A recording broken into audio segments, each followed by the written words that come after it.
All right, well, we just got BMNT and EENT out of the way. Our old Ranger skills from 20 plus years ago now. Yep, Ranger Handbook. That's crazy. I got a Ranger Handbook right up there somewhere. This is going to be a fun episode because I've wanted to have Aaron on for a while now, just because of obviously how good your jiu-jitsu is going. I want to be able to say that I had the reigning world champion on my podcast long before he becomes the reigning world champion. Yeah. And then you came up with him, and I knew that you had a background in special operations, but I hadn't put together that you were my XO when I was a private. And I'm beginning to recognize you. Okay. You were even uglier when you were young. Well, yeah. But Falk, who I was rolling with on Friday, it took me a minute to recognize him because you guys were so skinny and small. Yes, dude, you're 19 years old.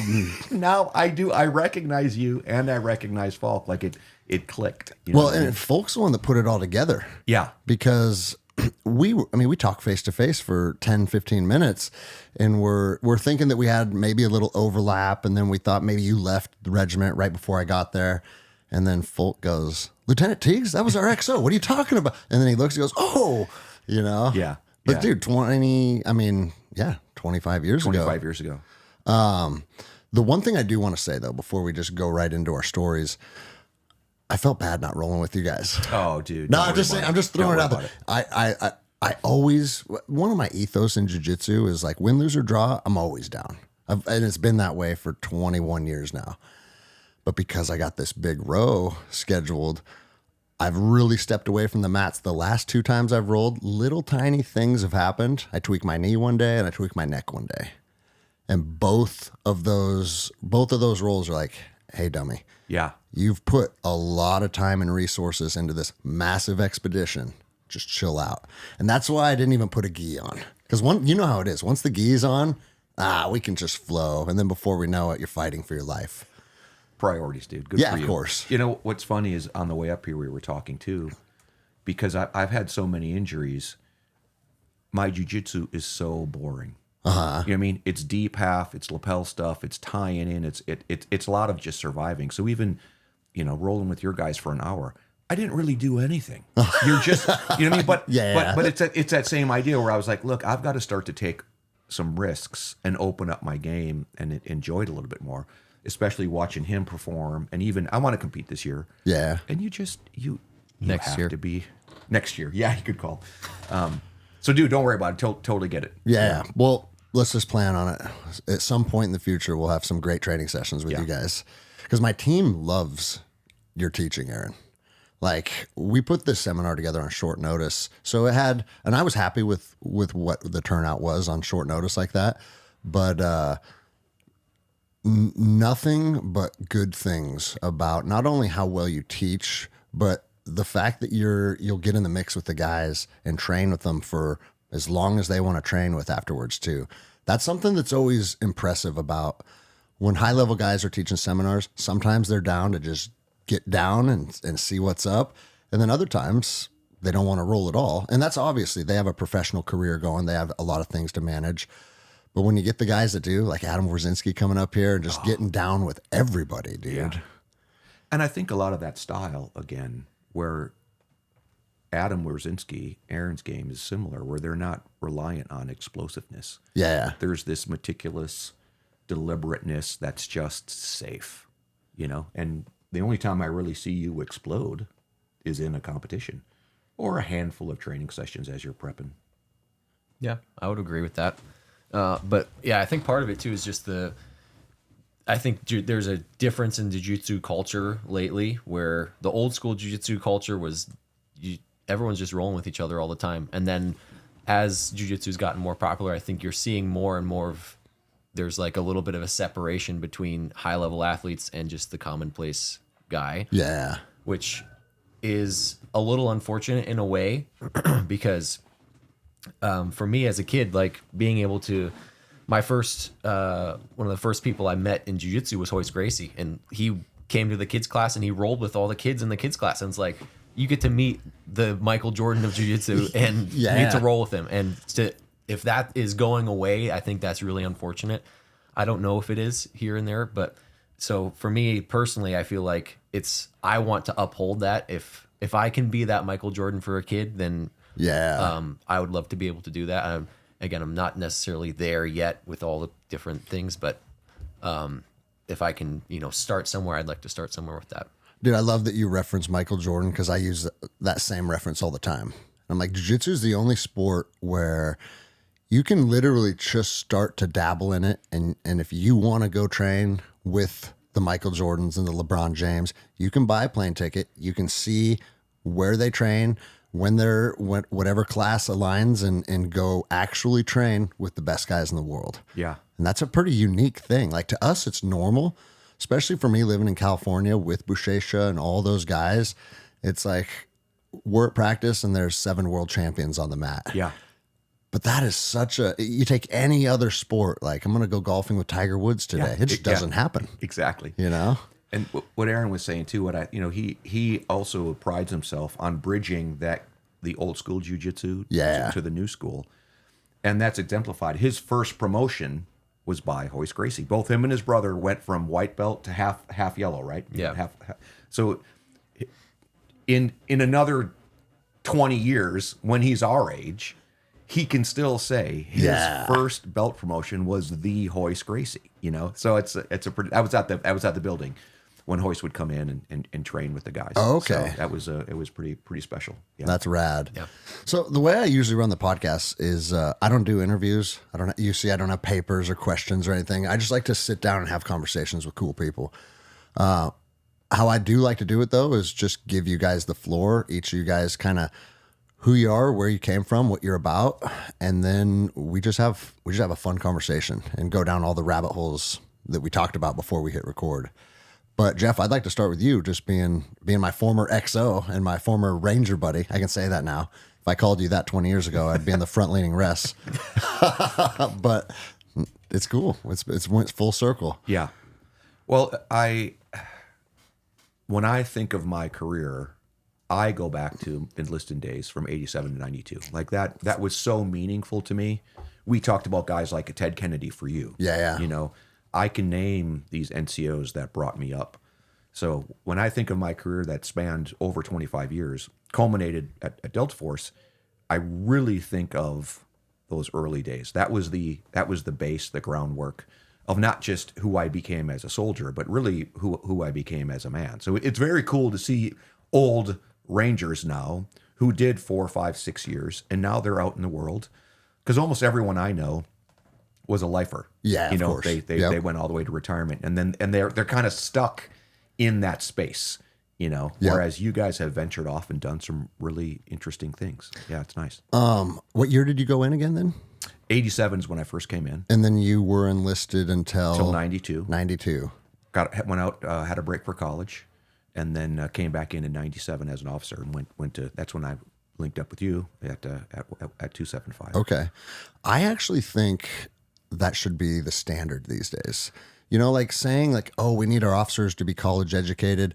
Cool, I get that, but that also goes way back to when officers were the only people that were educated that can read and write operations orders and whatnot. Yeah. Now, just think if every Ranger PL was a E5 team leader first, think what that would do. Because that's the path you walked. I felt that way. It's easy for me to say, right? Again, I don't know if they still call them Mustangs. We used to call them Mustangs. Yep. I say yes. 20 years ago, it was still yes. Yeah, exactly. I feel the same way. It'll never be, obviously, because you have the academies and things like that. But I agree. I don't think you fully understand what your guys are doing or what you're asking them to do unless you've walked that. And that, again, as you go through from Rangers to Special Forces, we do everything together. Even RASP, the officers and the NCOs are doing the same thing together. In the Special Forces qualification course assessment, you're doing everything together. At Delta, you're doing everything together. So you have a recognition and an understanding what you're asking. Yeah. And I like to tie back things that I've learned, like these Bible stories, where King David, everyone knows King David, and there's a story in there where he's hanging out with the boys, and he kind of flippantly says, "Man, I could go for some of that water from Bethlehem. That's my favorite water." And the dudes like sneak out and they go behind enemy lines and they get him a pitcher of water and bring it back to him. And they're like, "Hey, David, we've got some water for you." And he's like, "What? What are you doing?" Like, I was just like bullshitting. Yes. You know what I mean? And he pours the water out and he recognizes, man, the things he says and the thing that he's asking of his men, he's got to be careful. And those were lessons learned that, again, as a young NCO, like, dude, if you're asking these guys to do some crazy stuff. Yeah, they might just go do it. Exactly. Yeah. Man. The only thing I remember providing for my PL was rocks in his rucksack. Oh. When we were in the patrol base. You know, did you ever have that one happen to you? Probably not. When I was in, there was a very unhealthy relationship between NCOs and officers. At 1st Battalion, we were separated. Okay. You know, like they had the company headquarters and like, dude, we kind of disrespected our officers. Mm-hmm. I don't know how much of it was a change from 92 to 97 when I came out to 2nd Battalion, or how much of it was a change of the culture. But again, you're naming off these lieutenants that you had, and you like them. Like you recognize they were good dudes. So I think we closed that gap. I think so too. A little bit. And when I say rocks in the ruck for listeners, that was always just a new thing that they would do to new officers just to make their ruck exceptionally heavy. Because when you're on a movement, no one's going to be like, my ruck feels heavy. What's going on? Right. So, but it's also kind of from a place of love, like a welcome aboard thing.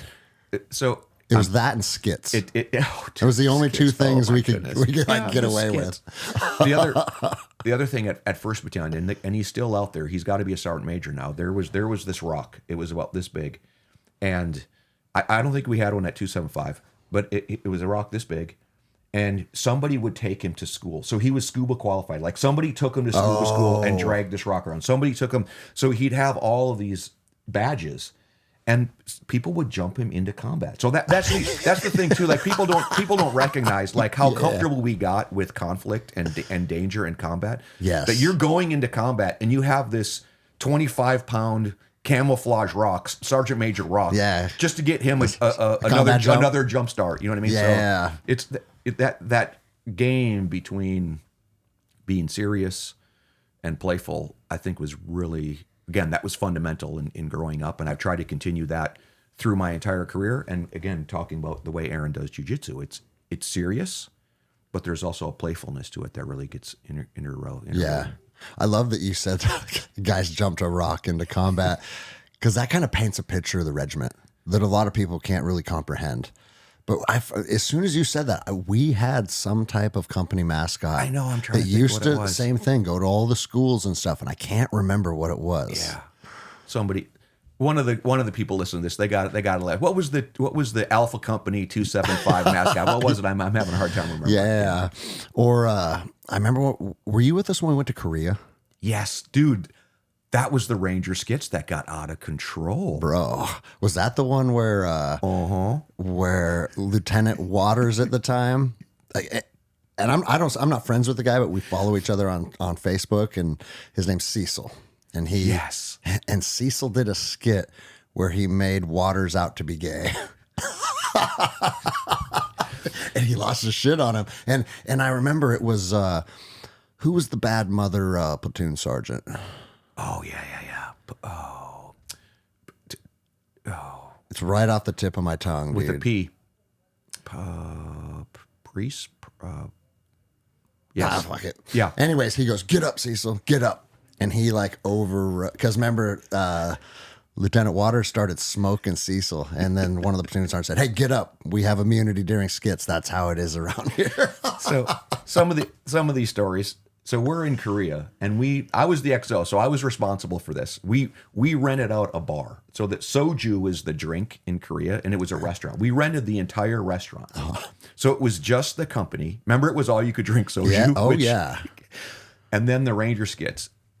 And so there's this family, like 5 generations of like this, the Korean great grandmother. She must have been 120 years. Remember they're sitting in the front row of Ranger skits.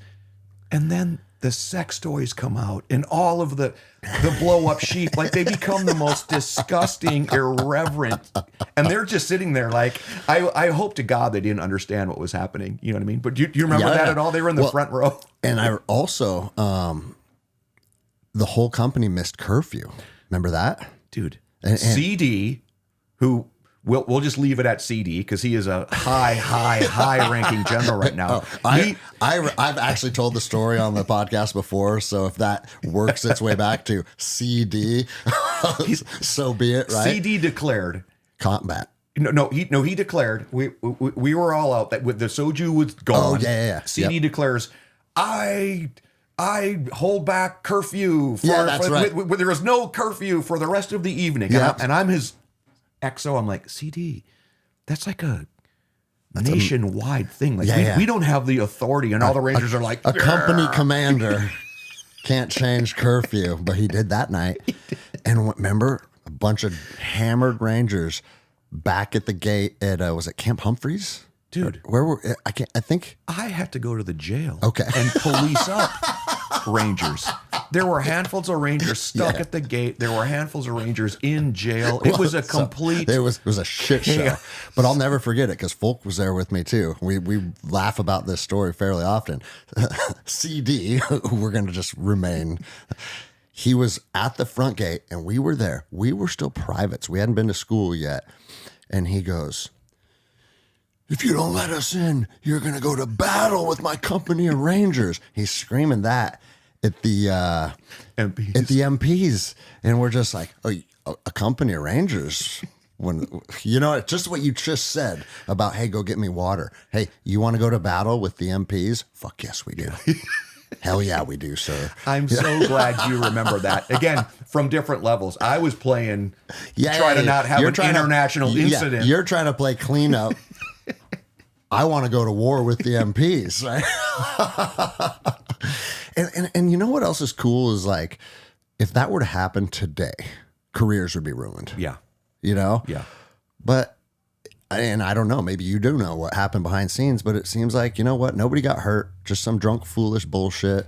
And we swept it under the rug. And I remember because we went right into our training cycle the next day. Well, one of the things I appreciated from that and learned was the boys in Korea, they faced a threat.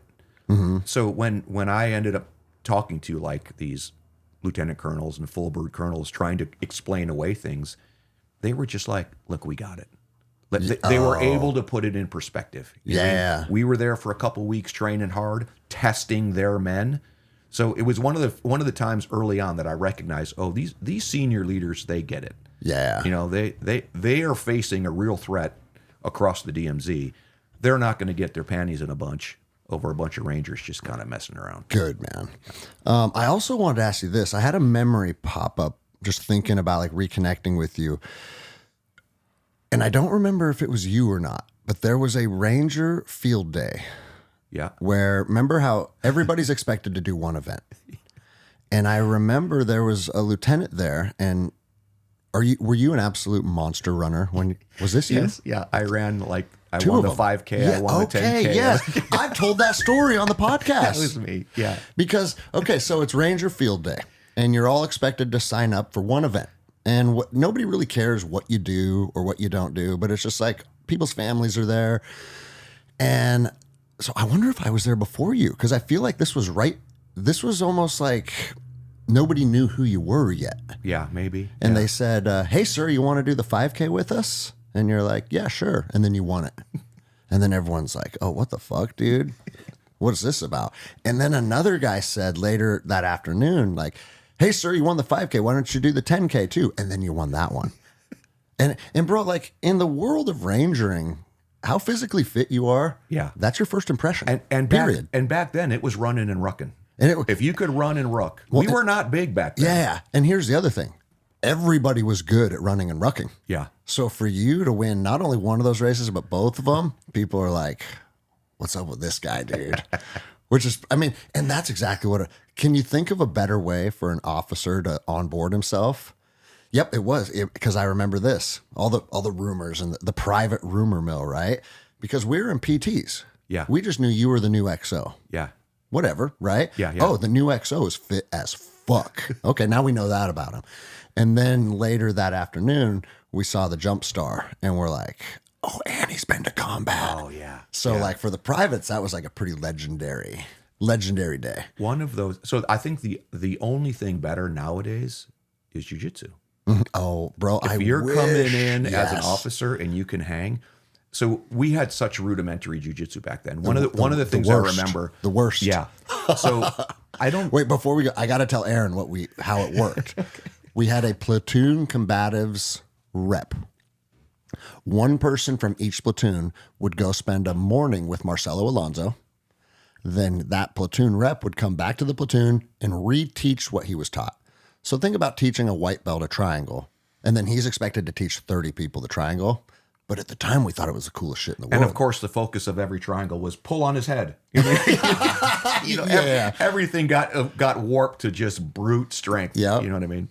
Well, so on one of those, I don't remember if it was that same banner day, sports day type thing, but I entered this multi-competition, and it was you were fighting. And dude, it was the stupidest thing. So we were fighting each other, and the uniform was a helmet and the body armor RBA. plate. Yeah. Yeah. And then it was stand up, and then it was supposed to be jujitsu. So I remember going to one of the guys. I said, how do I win this? Because I was small. And he said, as soon as it starts, I think I've told you this story before. Yep. As soon as it starts, grab his chin strap of his helmet, grab underneath his base plate, and just drive it up into his throat. So I did that to like 3 dudes because it's round robin, right? Like there's 10 dudes all fighting, and the first guy I'm just like, you know what I mean? And he taps the next guy, and then finally by the last guy, he saw me doing it, and he was like, like this. He's like, so we ended up having to fight. But again, dude, what a ridiculous uniform to fight in. A helmet, bro, and body armor. Do you remember we used to take that fucking beach ball that was like 6-8 feet in diameter, kit it up? So you'd be in PTs, but you'd have your RBA, your Ranger body armor, and your helmet. And I remember some dudes got really fucked up, and then they had changed it afterwards. They're like, hey, we probably shouldn't be fully kitted up. Because, I mean, it's a beach ball that's 6 or 8 feet, and you're on a football field, and you're basically, if you can get it across the goal line, your team wins. But it's like Braveheart out there. It's one of those things like rugby versus American football. Yes. They were like, oh, it's, put the safety gear on. No, dude, you put a Ranger helmet on and body armor, everyone turns into a ram. You know what I mean? Or like a buffalo. And like, half the guys are trying to actually move the ball, and then the other half are just choking people out. Beating the hell out of each other. Yeah, fighting each other. And dude, it's so funny. Like, that was just Ranger. That's just being in Ranger Regiment. Yeah. Hey, put your gear on, and we're going to do a round robin of fighting each other. Okay. But we weren't good, but we were tough, which is a good foundation. Here's what's cool. So Aaron's specialty is jiu-jitsu, but we just did a thing where he did this competition called Face Off. It's going to be on some sort of streaming thing. So he had to get boned up on land navigation and medical stuff and Aussie rappelling and shooting. And I've never done an Aussie. For real? No. Oh. Well, Aaron has. There you go. One and up the Rangers over here. But I'll tell you what, though, I do have a good rerouted figure of 8 still. Oh, good, yeah. But it was, with both my sons have not gone into the military, and I didn't necessarily want them or not want them, but this kid's got the Ranger spirit, and he's got that quick. You teach him once, he knows how to do it. Yeah. So it's been fun to see. I love young men with that Ranger spirit. If you're a Ranger or not, I don't care. But we need more of these guys that are just willing to hang it out there, And I see that in both my sons in different ways. Well, and that's what made regiment such a fun. I tell guys all the time, if you just want to go into the military for one enlistment, grow up in regiment. 100%. It'll teach you the most. It'll put you around the best people, and also like. At the end of the day, what is signing up for the military? What are you committing to do? You're committing to go to war. You are. Whether you believe that to be something that's going to happen or not. And if you know that that's a potential, you want the best guys to your left and your right. Yeah. So it's like, you owe it to your mom and your grandma. If you're going to go be an infantryman, go into the 75th. And I like that you said about jiu-jitsu because, now owning an academy, I have lots of young men that are interested in joining the military. And I tell them all that. I said, Yeah. keep your jiu-jitsu sharp. Yeah. Because when you show up, and one of them was that purple belt that you were rolling with. He's just a monster. Oh, yeah. He's Yeah. been kicking the idea around, right? I said, bro, you go in with how good you are at grappling, you're going to separate yourself from the herd. Yeah. That's just a natural thing that is undeniable. So, And the other thing that I like, you alluded to it, you know, you're able to talk to Aaron, world champion. He's there, you know, and it's one of those things. I've been alongside him in his journey, but I know what champions look like. I know what, you know what I mean? Like and I'm not talking about a champion, a human, like how to get there. Even, you know, running, racing, however, there's how do you get to that podium? And it's been something that he's missing. His jiu-jitsu is some of the best in the world, but understanding that competition jiu-jitsu, you know, and as his dad, I've had to accept he's not there yet. Like he's just that championship kind of figuring it out. He's not there. Well, he arrived there last year. And I've been waiting for him to kind of get back in because he's, you know, he went and got his master. He's got all these things. So it's super exciting because he's there now. Again, we've seen it. We know a ranger can come into the company and you're like, he ain't going to make it. Yeah. You know, or however, you know what winning looks like, what it looks like in their eyes and their confidence. And that's what I'm super excited about for him. And I think you're 100% right. You will be able to say you've had Aaron Batman Tiegs, the world champion. And I'm not saying this to fluff you or like make you and neither feel am I. Like it's, I'm his dad, but I'm not gonna bullshit him. And I told Jeff, I've said this to you too. I said it to you out in the parking lot. I remember because I've been in the room where the best guys in the world are in that room, and I've been at practices where it's Buchecha and Leo Vieira's running practice, and it's like you are in the room with the Michael Jordans of jiu-jitsu.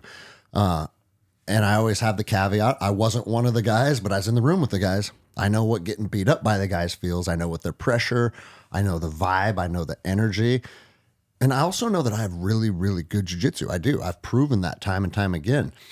And when you came up here, I felt, it took me right back to California. I've felt that twice since 3 times now because Lovato came up not too long ago. God, man. But no, I'm telling you, since I moved from California, I've felt that level of jiu-jitsu 3 times. And it's it's Adam Warzinski, and then it's when Lovato came up. It's good company. So That's good company. You're in, with Lovato and Warzinski. Yeah, 3 of my heroes too. Yeah. And bro, you see Lovato just went and won last weekend, going against the reigning ADCC champ who's 30 years old. Like, oh, I missed that. Yeah, he beat Giancarlo. I wasn't able to see the match, but he won on decision, I think. Won on decision. Yeah. And they said it was like even with the takedowns, but and I didn't see it either, but I read about it. They said when he would take him down, he kept ending up in Lovato's like omoplata hub, and he couldn't get anything necessarily going from it. But that was the deciding factor. Is like when you got on top of me, I was a problem, and when I got on top of you, there wasn't a problem. And so I mean, he's my age, dude. I think he's 44. We need to seek that out. Yeah, I know, because right? Giancarlo, we've had a chance to train and roll with him too, and he is just a beautiful, beautiful technician. Mm-hmm. But I also told you this, Aaron, and I stand by that. Like anything that I can do to be in your corner and help you on your jiu-jitsu journey. I don't know. I know it gets weird with Brazilians sometimes with like what team you're on and what flag you're flying and all that stuff. But I have connections. I mean, Leo Vieira, my black belt, that's who my black belt's under. Joao Cis, Marcus Buchecha.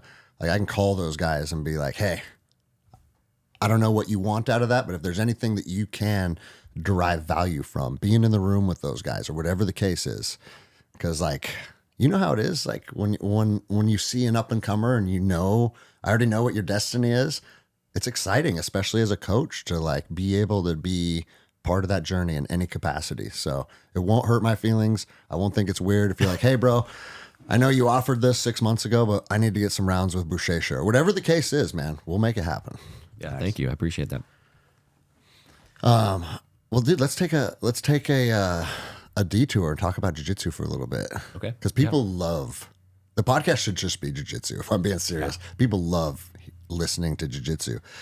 But so you were in the military, you were stationed on out at Bragg when he started jiu-jitsu? I think so. Yep. Yeah. Because that's exactly. what Hoist Gracie, right? Friday nights, I think it was Friday nights, would be kids night. So kids could come into the unit and play with all sorts of stuff. And they had jiu-jitsu there. And they had all sorts of high-level black belts. I just bumped into one last night, Jay Palacios. Do you know Jay? Oh, fuck, dude. I don't know Jay personally, but I do know that Jay might have the best jiu-jitsu in the state of Washington. And I say that based on just going to competitions and watching him perform.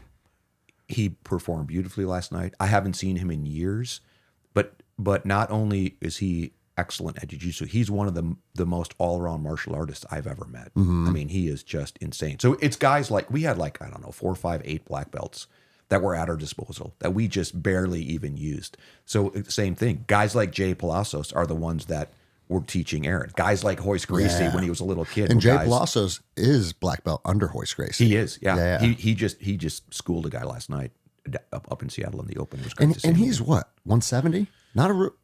He's getting bigger. I don't know. Is he getting bigger? Yeah, he was big. Okay. Yeah, he's probably about your size. 205. Now. Yeah. Oh shit, no, he's not that big. Okay. It's probably like 185 or something. Yeah. Still, that's terrifying. Yeah. He's so good, man. But again, as a young kid, Aaron and my son Jonah were exposed to just the discipline and the rigor of what it takes to be a jiu-jitsu athlete.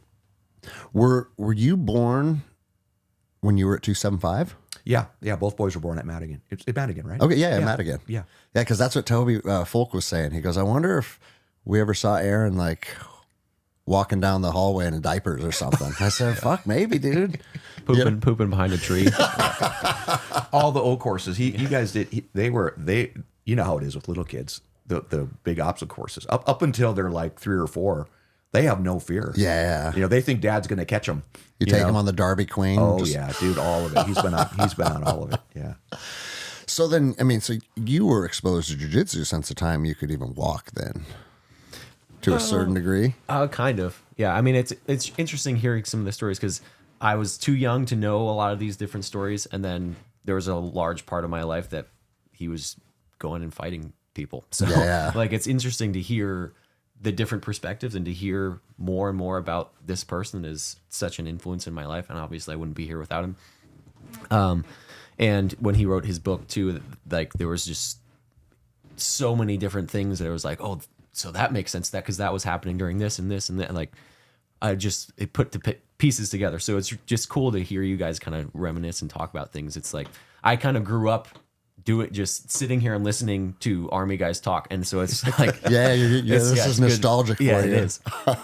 But yeah, I don't remember the first time that I went to try out jiu-jitsu class. You tell the story because I don't have any recollection of it, but he remembers what happens. And it sounds exactly like who I was. Cause when I was a little kid, I was just a super contrarian kid. I didn't want to do anything that anybody wanted me to do. If you said that I need to do this thing, I wouldn't want to do it, and then if you said I couldn't do this thing, then I would want to do it. So that's you said, I won't allow you to do jiu-jitsu, Aaron. So it's not that's for what you. I should have. I didn't. So I'll tell the story real quick. It was. I think his name was Ron Don Vito. He was one of the early jiu-jitsu academies in Fayetteville at Fort Bragg, and we took Aaron there, and it was Don and his son, and they took Aaron in by himself. And Jules and I were looking in the glass because I wanted so much for him to do jiu-jitsu because he really needed. You would not have recognized him as a kid, dude. He was like, I mean, he was crazy as a kid. Now he's good, so quiet, and so we needed something for his energy, and we watched him go in there, and Aaron sat there, and they talked, and then the guy comes out and he says, he's just not ready, and I was like, oh, I was heartbroken, And then I really don't remember. I think because after that, what you were exposed to is kind of how people do kids class now. It starts as play. Mm-hmm. It's tag, it's ball tag, it's all these little things. I think that's how they kind of got you into jiu-jitsu, was the playful side of it. And then it really was about 14 or 15 when that became his identity. I could see it. I could see him choose this is who I am. Yeah. This is what I want to do. And it all started to feel very different. And then he started to beat me up. So that came along with it. That was a couple of years after that. Yeah, but close. Do you remember that shift as a 14, 15-year-old when it's like, this is what I do? Yeah, I do, because we moved to Israel at the time. And in Israel, I was homeschooled my whole life. And so there was a certain level of isolation in that. And jiu-jitsu was kind of like my PE and my social hour. And Which is very common. A lot of kids here are homeschooled, and this is their community. Yeah. It's great for autistic people. Kids on the spectrum. It's awesome. Hey, they say you're not going to be a world champion unless you have steroids and autism. Got a little bit. and acai, don't forget the acai. Yeah, so in Israel, it was one of the places I could go and kind of seek community. There was still not really at the time, probably when I was about like 13. I was not in a kids class. I was just training with adults. It was me and my brother and just fighting adults at that point. And so I kind of grew up not being around people my age that often, unless I was playing soccer or something like that. And I enjoyed soccer, and I, really, really wanted to play soccer, but I only had one foot that worked well in soccer, and my left foot didn't do anything.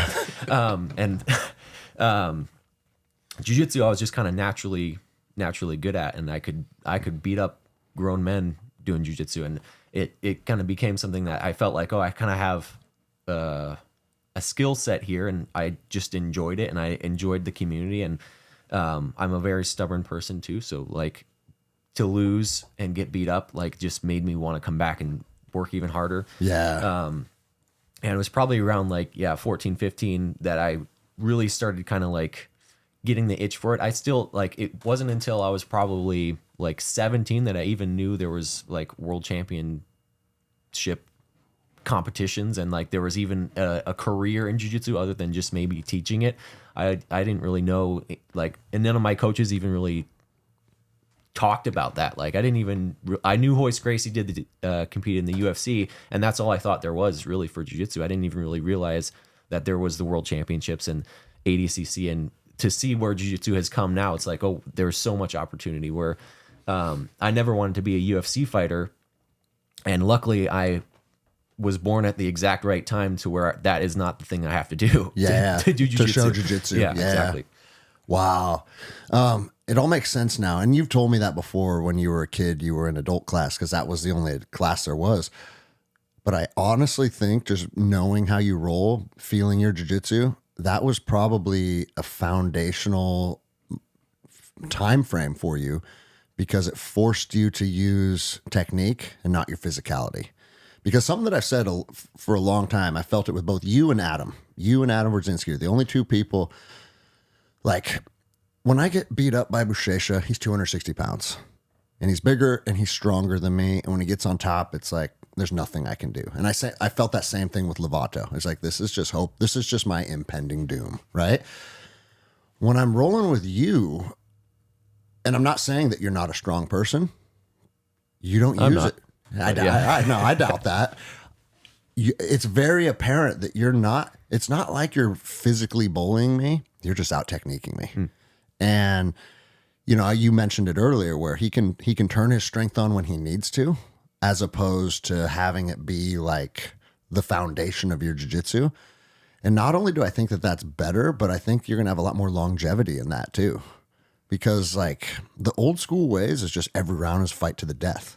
And I saw it with all the checkmat world champions, and it made a really tough room, and there's a lot of pride in that room. But at the same time, it's every single practice is just who can beat up who. And you were able to build a foundation on 13-year-old boy. How do I beat up adults that have 50 pounds on me? I outwit them. And it's very clear that that's still a part of your game to this day. That's cool, man. Yeah, thank you. And I agree with that. Excuse me, 100%. But part of this championship mentality is being a brute. I remember it was probably about 2 years ago because he's built this body, right? He purpose built the muscle. He went up from a middleweight to light heavy to heavy. He puts a lot of time into that body. And I remember telling him, dude, use this thing. Like your Yeah. jujitsu is beautiful, but in these competitions, sometimes you just got to manhandle these guys. Like you need to set the tone of don't fuck with me. Yeah. You know, Yep. and it really has been this last year where that switch, even to last night, like I said, when you competed in the open, it was a featherweight, and he just threw this. He almost literally like threw this featherweight out of the ring like it was midget tossing. I'm not taking anything away from this kid. Was great jujitsu, like, and I love that. You know, that the featherweight's getting in there. Yeah. But I was super proud because once again, like a year ago, 2 years ago, you never would have done that. Yeah. You know, but yesterday you're like, just like you said, don't underestimate this kid. Yeah. He's got the balls to get in there and shake it up with you. He's going to try to beat you. Mm-hmm. So not only use your beautiful jujitsu, use this cardio, use this strength that you've invested in. And now that that's coming together, Yeah. it's pretty cool. Well, and if you look at Adam Wardzinski's journey to world champion, very technical, like a lot of guard work, which is not a lot of the bigger guys, that's not like a go-to all the time, right? But when he has to turn the grit on, he turns the grit on. And same thing if you watch Buchecha compete. A perfect example of that. This was kind of an eye-opening moment for me. Keenan Cornelius had just had like a really stellar run at brown belt. I don't know if you guys followed competition jiu-jitsu. I remember exactly what him you're and the talking about. Meow brothers were like, these 3 brown belts are coming up, and then they all got black belt. And it was either Pans or Worlds, but him and Buchecha met in the bracket. And I was like, this dude just got his black belt this year. Marcus is going to buzzsaw him. And Marcus got caught in his worm guard, and he got stuck for like 6 minutes or something. And I could tell, like, Marcus would look at the clock and squint because he has bad eyes, you know? And when he would look at the clock and squint, you would know when he's going to turn the monster on. And that's exactly what it is. Like, okay, this isn't jiu-jitsu anymore. We're fighting now. Yeah. Basically. Yeah. And there's a time and a place for that. And he was able to just fucking overpower him and just go fucking hard, fast, using his strength and break through that guard and then secure the win. Yeah. But yeah, that's the thing. Like, there's a time and place for everything. And in today's jiu-jitsu, you have to have all of it or you're not going to be relevant. That's fucking rad, dude. Yeah. It's been a learning process to me. And I think jiu-jitsu also kind of reflects people's personalities too. And some people just are innately kind of, not brutish, kind of in a way. Yeah. You know, or Like aggressive. Rodolfo Vieira. His whole career was just smash pass. Yeah. And fucking rip you apart, you know? Yeah. I have a friend, he started the gi company War Tribe. His name's Okay. Randy. And he lives his life the same way that he does jujitsu, and it's just like it's fast paced, it's grindy, it's like he'll rip your arm off. And I went and helped him move the War Tribe warehouse to a new facility a few years ago, and so we had to take apart these just big metal shelves and stuff and put them back together. And it was funny just to see like, the difference in our personality is, and it's the same as the way that we do jiu-jitsu, because I would be like meticulously like trying to put the shelf like, I'm trying to fit these pieces exactly together. Yeah. And he's just like hammering together and kicking them together and like just forcing the square peg into the round hole, you know? And I'm just like, trying to like gently fit it out. I don't want to hurt these unbreakable giant metal shelves, you know? Yeah. And I feel like I had the same thing in jiu-jitsu. It's kind of, part of it, I think there's a little bit of small man syndrome because I started as a kid trying to fight adults and I couldn't overpower people. So I had to kind of rely on technique and timing and all this stuff. And so I've kind of been growing into the large frame that I am now. And there's a lot of mentality that has to go into it. And I think some people are just innately able to do that. And then some people, it takes a lot more work. Like I think, and the thing that I've been thinking about a lot lately too, is there's a big difference between competition and jiu-jitsu, because competing is just, it's its own thing. And it's not necessarily just competing in jiu-jitsu. It's just competing in anything. Yes. Agreed. And so I got my master's in sports psychology and mental performance. I just finished that last year. And in high school, I was trying to like figure out, okay, I really like jiu-jitsu. Is there a career in this? I started studying psychology a little bit, and then in college, I started looking at sports psychology, and I wanted to kind of merge that with jiu-jitsu and kind of bring that niche to jiu-jitsu, because there's not really it's an unspoken part of jiu-jitsu. A lot of jiu-jitsu is just grind and do it harder and do it faster and keep going. And you don't really think about the mentality of it, but there is a ton of mentality in fighting, right? Where it's a combat sport and there's so much that goes into, you have almost like a life or death feeling in jiu-jitsu and in competition in general. And 100% we don't talk about you it. do. I'd be interested to hear your opinion on this, because I tell people all the time, because I did MMA for a little while, took a couple fights, and jiu-jitsu. In both of those arenas, when you start to lose and you got a bigger, stronger opponent who's choking you and your friends and family are watching, and it's like that anxiety starts to settle in, I've felt more scared underneath other men getting beat up than I ever felt in Ramadi. Agreed. Okay. Well, it's funny because, again, this with War Tribe and all of this, Lovato came out and did a seminar with us. And you were with me, weren't you, when we drove him to the airport? Mm-hmm. Yep. Lovato. So we drove Lovato to the airport. And that was one of the things that I asked him.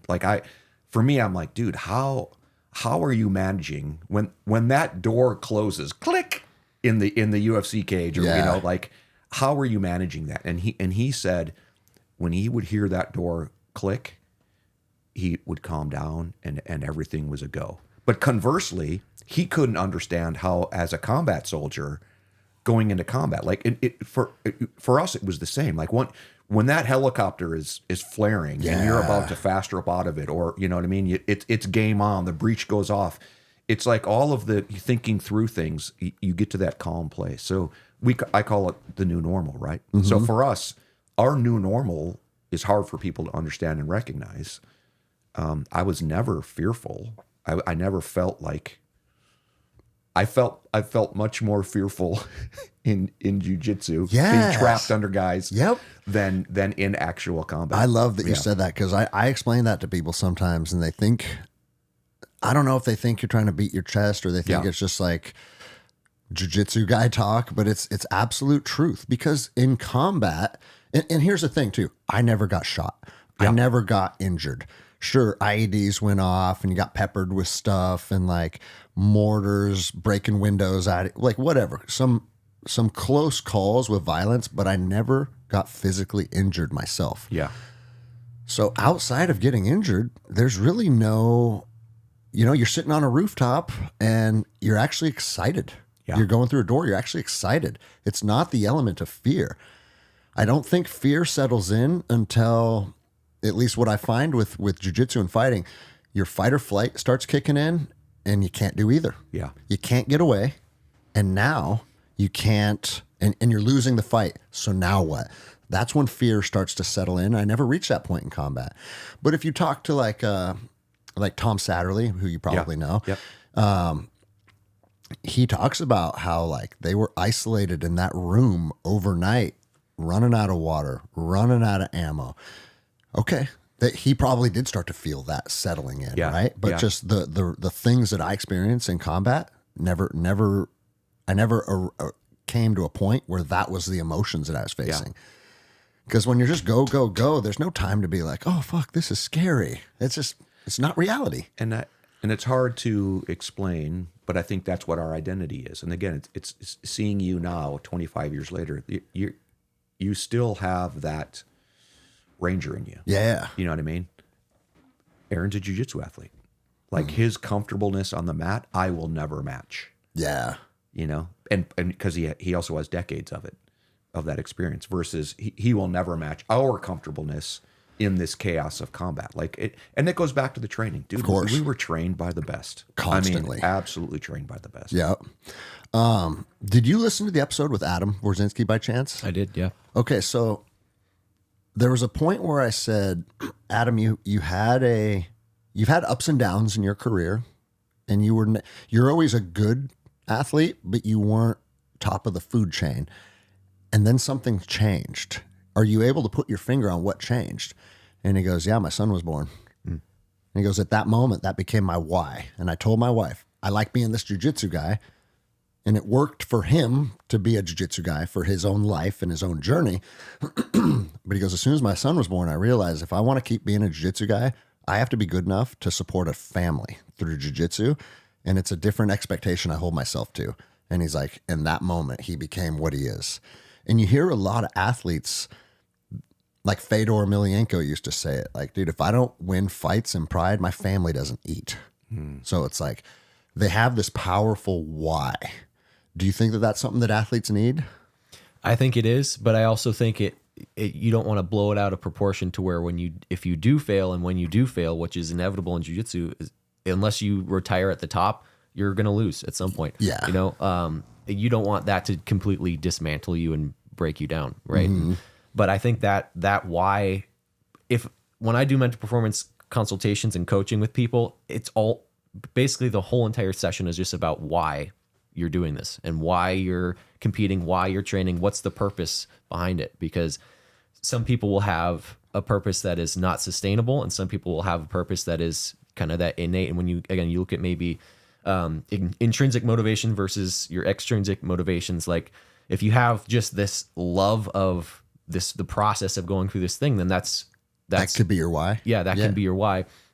And then those extrinsic motivators are great, but you have to be careful with them, right? Because if you're putting too much on, I'm going to make, $1,000, $10,000, $1 million competing in this event, and then you don't get it, is that going to break you? And are you going to quit because you didn't do it, right? And so if that's the only reason that you're doing this thing is to get $1 million, then it's not a great motivator. You have to have that intrinsic motivation within it too. But I think it's a huge aspect of it. And just like with what you're talking about with Adam, I think that he is putting that onus on that thing and being like, this is why I need to push harder. And it gave him permission to go harder. Yeah. He didn't need to have a son, but it gave him permission, right? It was an external thing that gave him a green light to do the thing that he can do. Right. And so a lot of it it's all in your head, right? Yes. It's not that, someone tells you that you're a world champion and now you feel like a world champion. You have to already believe it. Yeah. And we have a couple guys, I'm not going to name any names, but they'll know exactly who they are if they're listening to this, but they get a promotion by their coach and they are like, man, I'm not this belt. I didn't deserve that. And I'm not this thing. And yet you are that thing. And your coach is telling you that you are that thing, but they're not believing it. Right? I always tell my athletes, especially with like blue belt, I'm not ready. I said, dude, I've been doing this 22 years. You saying that you don't deserve this is basically telling me I don't know what the fuck I'm doing. Don't disrespect me. Yeah. So I think it's it's that same concept, but it's just a little bit different when you're talking about being a high level competitor or a world champion or whatever it is. Like it's something that you already have to believe. Like you have to believe you're a black belt. You can't let someone else tell you that you're a black belt. Yes, that is important too. Like to get that recognition and stuff, but you can get all the recognition you want, but if you don't believe it yourself, you'll never be that thing. See, dude, and I saw this in myself because the entire time I was competing in either MMA or jiu-jitsu, I only took 2 MMA fights. So just I dabbled in MMA, right? But both my MMA fights were in between deployments. And it was like, this guy's not going to blow me up and he's not going to shoot me. I'm just going out there to do this thing. And I didn't feel like a high level of importance around it. And even my coach said at the time, he's like, dude, what's going on? You have like 0 nerves right now. And I'm not saying that to like beat my chest. I'm saying that's probably a bad thing. I just didn't have a big concern going into these fights. And then the whole time I was living in California, I would say the reason I competed in California quite a bit was because that was kind of the expectation of the team. You're in checkmat when we sign up and we compete.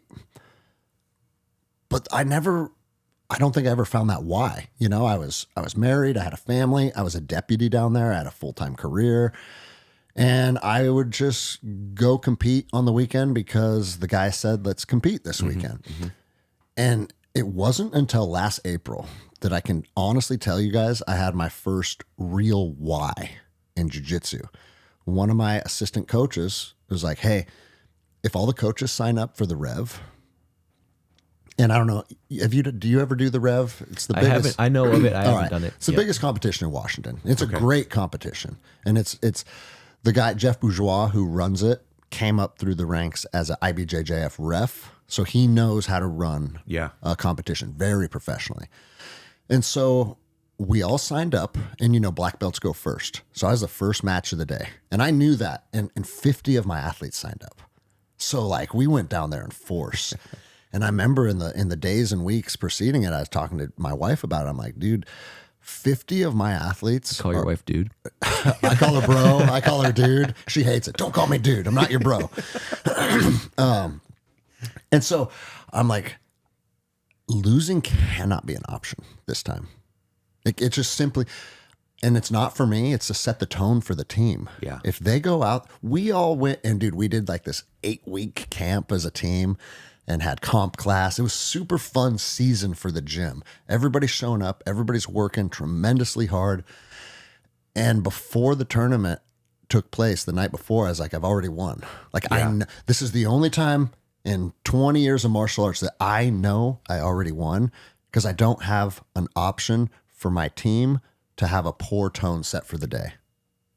And I went out, and it went exactly how I envisioned. I love it. And it just like, boom, black belts, just no problem. And it was almost surprising to me. And it was like, oh, is that all I need to do to be really good, is just not give myself an option of losing?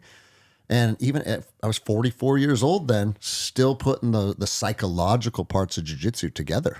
So, but what I liked, what you said in there was a season. Yes. That's the other thing people need to understand and recognize. And because jiu-jitsu doesn't have a season, it kind of does, you know what I mean? But it really doesn't, especially nowadays. You can compete all year. Finding that season, and again, going back to where Aaron's at, I've watched him go through these seasons. This is the season of recognition for him. Yeah. This is the season where things come together. It's going to be exciting. Yeah. Something that I always find fascinating, and I'd love to get your opinion on it, Jeff, is being a soldier and going to combat when you don't have children is actually pretty easy. And I know it sounds kind of gloom and doom to people, but you're not a ranger if you're super concerned about self-preservation. That's just not who we were. I was in Iraq 2009 when my wife sent me, it was Yahoo Messenger. I don't even know if Yahoo Messenger is around, of her positive pregnancy tests. And she's like, we're doing a family now, and I can't keep living this life anymore. And in that moment, it was kind of like, yeah, I agree. It was my 14th deployment. What more do I need out of this? Yeah. Right.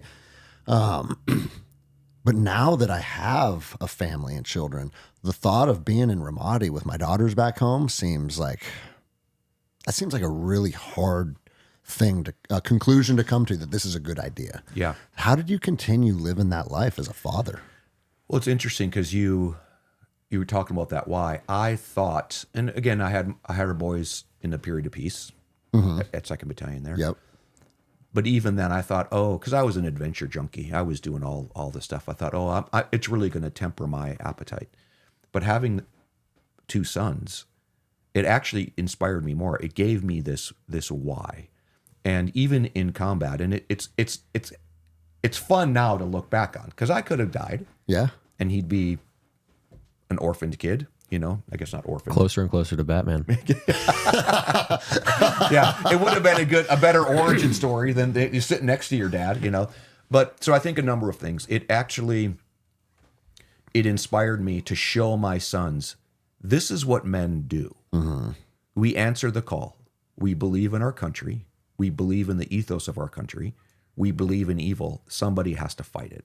So it inspired me. But I had a bit of a... I feel that, dude. But I had a bit of a cheat code, because I spent time with God. Mm-hmm. And I said, please, let me live. I will give you, I will be away from them. I'll give you limbs. I kind of say this in joking. And it really isn't a joke. I said, you can have one arm and one leg. Like, leave me one of each. Don't take both, because that's just fucked up living. Yeah. I mean, I can, prosthetics, no problem. I said, you can have one of both, but let me live. And I really felt. Hold on, there was one other aspect of that too. The dick. Yeah. Don't get shot in the dick. Yeah, don't take my dick. Don't Shoot him take in my the dick. balls. Leave my dick. Leave my dick intact. You can have one of each limb. And again, you can have 3 limbs as long as you leave the as long as you leave the dick. Exactly. And I really felt like God said, yeah, deal. We shook on it. Okay. But I would also tell you, I really was expecting to be hurt. Yeah. Because I opened that up, and I said, just let me live. Let me show my sons what I think a man does. Like, when you know who you are. I'm a soldier, I'm a protector, I'm a fighter. And then when that season came to a close, again, that season, I did arrive at the same point when the boys were teenagers, and I'm realizing, man, if I stay in to be a colonel or a general, I will never get to know these kids. Yeah. Like, if I don't get out now, they're going to be 18, 19, 20, 21 years old, and I'll never have that relationship. So it did come into my life. I felt like I did my part. I felt like I demonstrated what I think it means to be a man to my sons. The wars, it all kind of, the timing kind of happened. The wars We're died petering down. off. Because, Yeah. dude, the wars we fought in 04, 05, 06, 07 was insane. Yeah. So I had a cheat code. And remember when I told you the story about how we thought we were going to jump on Objective Rhino, Yeah. right? And then we got pulled. Yeah. We were afraid it was going to be a Panama or Grenada. We missed the shot. Yeah. And we're out. Lo and Little behold, did we we were know. there for 20 years.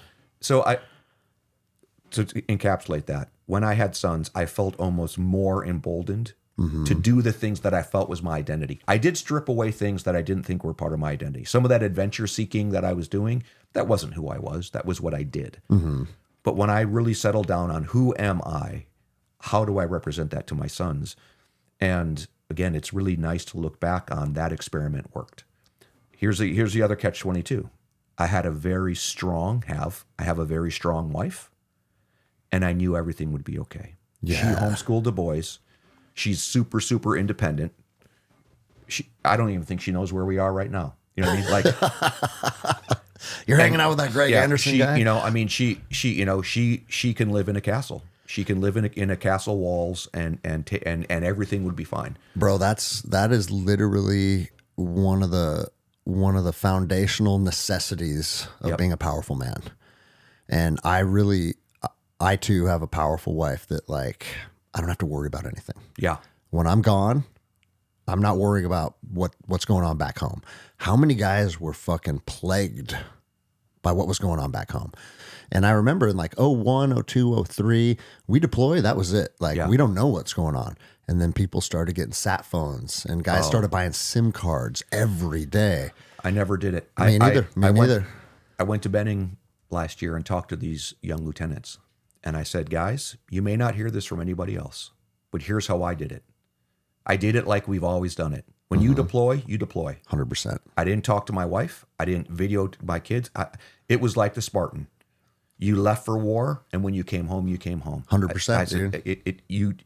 This is the first time in the history of the world that you could be in combat 1 minute and then helping your wife, fix the ice maker. Yes. You know what I mean? Like, our minds aren't made for that. Warriors weren't made for that. Dude, So I've said the exact same thing on the show before. I want to close one thing real quick. So again, you have these Spartan wives that can live behind these walls, but guys, recognize the good.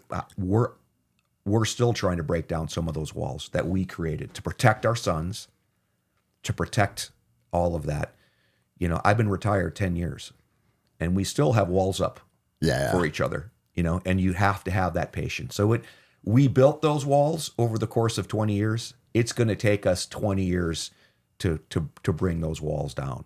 So I say that to our mates who trade their wives in too early. Yeah. They're not happy with what they have, because I came to that. Welcome to being married. Again, seasons. That's seasons. the theme of this podcast. Yeah. There's been seasons when I don't even want to be in the same Actually, true story. There was one season I told my wife, I don't even want to be on the same continent as you, right? And I went in a little man tantrum and bought a fucking flight to Reykjavik and just left for the weekend. Went and trained at Gunnar Nelson's gym, right? I don't even want to be on the fucking same continent as you, right? Hey, that's how it goes sometimes. Yeah. You have to know that. Like, Yeah. you're going to go through seasons where your wife is not only not your best friend, she might be your least favorite person. Welcome to marriage, man. And appreciate what you have, not what you don't have. You know, like I would come home from, again, this is my impression. I'd come home from a deployment, you know, and Jules would be like, you know, good to see you. You know what I mean? At least I had a dog and two Yeah, little yeah. boys that would come up and run, you know. So there's that piece where it's like, look, you can't have both. You can't have a woman that needs you every minute and then she's super independent. So again, Yeah, that's right. we Yeah. come to those conclusions of be grateful for what you have. And she gave me this. Yep. She gave me another young man named Jonah. I am eternally grateful. Yeah. She could, you know, she could have 10 affairs now. Like she could be in bed with a dude right now, and I wouldn't you're even like- care. you're I like, wouldn't it's even all- care. It's like, dude, she hung with me through my idiocy. Yep. We got married at 19 years old. So you could get BAH and she could get benefits. Yeah. So here's a quickie. I want to get back to Aaron, but here's a quickie because Ranger. And yes, we got married in April of '89 to get BAH. Yeah.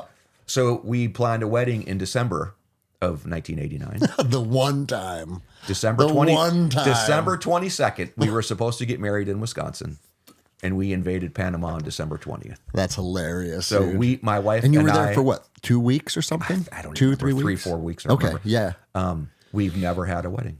Oh, wow. Yeah, and we did. Dude, go give her a wedding now. That'd be a G, bro. Well, Take we- her to wherever the fuck she wants and go to your wedding. We did a renewal vows 20 years later. Okay. And that was cool. And she pulled out her wedding dress, and she still fit into it, but it looked like something from the 80s. It looked like something Madonna wore in like a virgin. You know what I mean? Like we were like, it was kind of like, is the nostalgia worth it? Like you can still fit in it. It's cute. It's cool, but I don't know. We don't want to look like, flock of seagulls. But anyway. Yeah. Dude, I love that you said the ice maker, though, because that was just like some random bullshit, right? But that's the shit. I remember this. This is a true story. I was deployed to Baghdad, and the guy that I was sharing a hooch with was fighting with his girlfriend back home for like a week about a television that they bought at Best Buy and some type of warranty issue. It's like, no, and I don't remember any of the details farther than that, but it's just we're in fucking Baghdad, and you're worried about a Best Buy warranty. And I did not ever call, just like you said, I did not call home. I did not fucking video chat. I didn't do any of that stuff. But I would stay in touch via email every once in a while, just a check-in, right? And I wrote my wife, Jenny, I said, Dude. hey, my roommate, dude, hey, bro, check it out. My roommate is having this ongoing issue. And they've been fighting about it. We're fucking deployed to Baghdad, and they're fighting about a Best Buy warranty. This is the Best Buy. It's in New Jersey. Please handle this for me. And she fucking wrote me back a couple hours and goes, situation is completely handled. Because Spartan wife. yeah, that's what she called them. She got a hold of the manager. She said, hey, here's the deal. This is what's going on right now. It's affecting my husband's team in Iraq. How do we fix it? And of course, if you go into it with a mentality of how do we fix this, most people are going to be like, oh, you know what? You're right. Let's fix this. And my roommate goes, I don't know who the fuck your wife is, but my chick was dealing with that back and forth for a week. And she said, your wife handled it in one phone call. I said, yeah, that's because that's who she is. Mm-hmm. Like your bullshit is permeating the team on the other side of the world, which is crazy, dude. So I share most of your sentiments. I hope Jenny is not in bed with another man right now, though. If that's the case, we're going to have a problem. I was exaggerating a little bit. It would bother me. It would bother me if I came home and there was a pair of size 14 sneakers under the bed. You know what I mean? Hey, there's another true story. I was in Ramadi, and one of my teammates' wives was emailing pictures of everything back home, and he saw a pair of man's shoes that weren't his, and that's how he ended up busting her. I know. And it's like that shit happens all the fucking time. Or another legendary 2nd Battalion story. I don't know if you were in when this happened or not, but we just returned home from a deployment, and one of the privates his wife was having a baby, and the baby came out black. And it's like, fuck, dude. And then immediately, I was raped, and I never felt comfortable telling you. And bro, everything in between. And I tell people all the time, the military is a great place for young men to grow up, but it's also a great place for people with a high level of dysfunction. Oh, heck yeah. To kind of set roots in. Yeah. Alcoholism, domestic issues. Like, there's a lot of darkness around it too. Yeah. And we saw that. And that's why, again, with the boys, it was their own decisions. It's fun with kids too. Like we're all one women men. Like Jules was basically my only real girlfriend, and we've been married for 36 years. Yeah.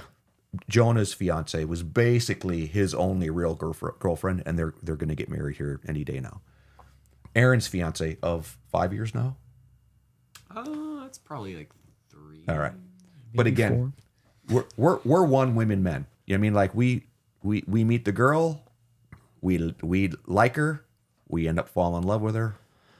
And that's it, dude. Well, bro, we mate for life. The Tiegs boys mate for life. That's the thing about, like, the grass is always greener, right? And our biology is always, at least my biology is always like, oh, what's that, right?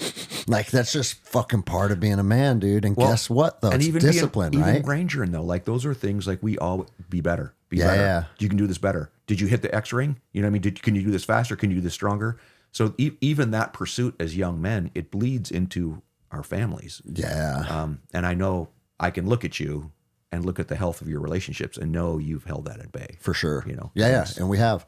And it's been a tough journey too, but we have. Yeah.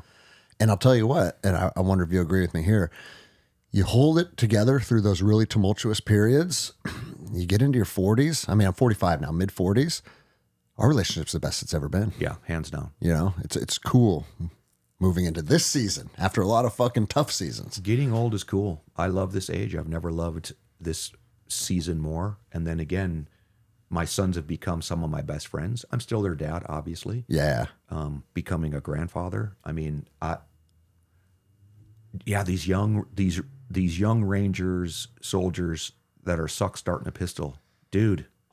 It's only a season. It's only a season. And I can tell you, better because I've been in those seasons as well.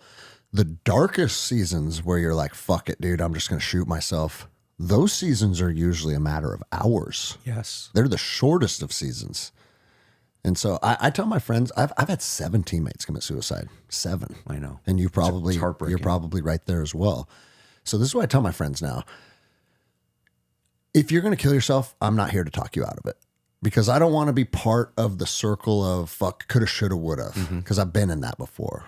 And I'm not that your life is not my responsibility. It's just simply isn't.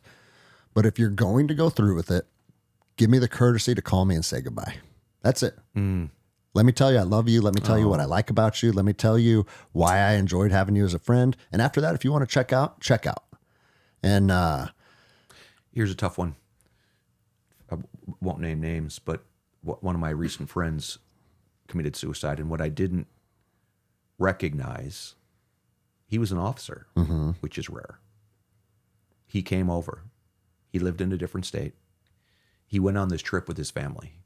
It was his farewell tour. Oh, and you didn't put the pieces together till afterwards? He traveled and said goodbye to everybody. Didn't see it.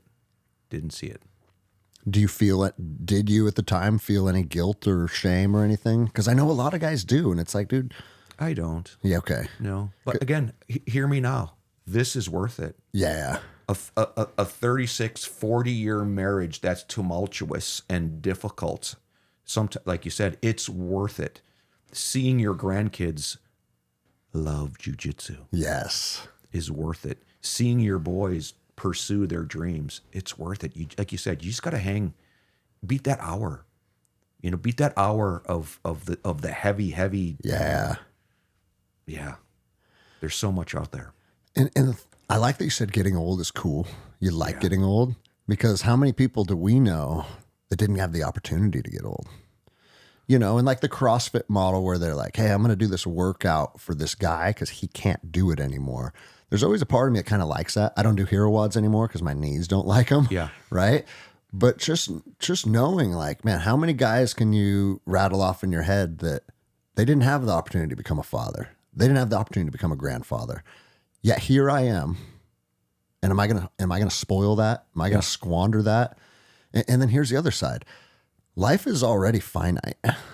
Like, I'm already 45. What's going on? You're gonna be 85 before you know it. And then you're gonna check out. So just fucking stay on the ride and see what happens. Yeah. Life is, Stay on the ride and see what happens. Because dude, it's gonna be over for all of us before we know it. Yeah. And we're gonna move on to the next journey. You know. And I love the season of pouring into the next generation. I've got 2 now. This and 1 more. Same with you. In the jiu-jitsu gym, you've got the men, you've got the kids. This has been, I can tell you right now, from someone, I was in the military and contracting for 10 years, and then I was a law enforcement officer for 10 years. All of that pales in comparison to the pride and joy that I get from teaching a kid's jiu-jitsu class. And people sometimes think that's kind of a strange perspective. It's like, dude, Army Ranger in combat. It's like, okay, that was something I did and I'm proud of it and it helped form me. But I don't feel like it has nearly the impact that it's having on my community and my world as teaching kids jiu-jitsu. Yeah. You know, this is a real thing that's empowering people that live right here. And this is moving the needle towards good. Not that being a Ranger didn't, but I see it almost every single day here. Yeah. And that's like, okay, this is the most important mission I've ever been a part of. And it's fucking rad. Yeah. It's what we're supposed to do. And I think Aaron already recognizes that on his mission and responsibility. You know, that idea, to whom much has been given, much is expected. Yeah. And like he talked about, democratizing jiu-jitsu, breathing into the children. Another really interesting relationship we have is we've both arrived at this place where we see jiu-jitsu as a healing modality for people. Yeah, in general. But 100%. we specifically look at women that have survived trauma, sexual trauma, sexual abuse.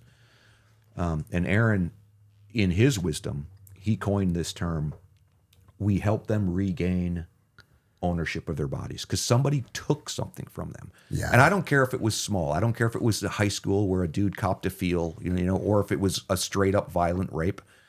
Anytime someone takes something from you, that's that physical, that's sexual, it becomes a piece of they're taking something spiritually. You can really learn to return that in a couple of jiu-jitsu sessions. So as proud of him as I am in his high level jiu-jitsu, he has this incredible skill to reach women and people that are suffering with these, that book, The Body Keeps the Score. Yeah. I think it's actually up there somewhere. Yep. The body keeps the score, and jiu-jitsu will strip that away and heal it. Then he's got an incredible talent and skill, God-given, I believe, to help women as well. It's really fascinating to watch. Do you care to unpack that further? Because I love this topic. Yeah, sure, definitely. Yeah, for me, I love competing. I love that side of jiu-jitsu, but it's a selfish pursuit. You know, it's something I want to do. It's something that I want to prove to myself, and that's the purpose of it. And then if it brings about notoriety for myself, it's not because I don't want to use that to say that I'm really good at jiu-jitsu. I want it to influence some of these other areas. And that's where I think jiu-jitsu it's super powerful. You see like the We Defy Foundation for veterans, like jiu-jitsu brings about community. It changes people's lives in so many different ways.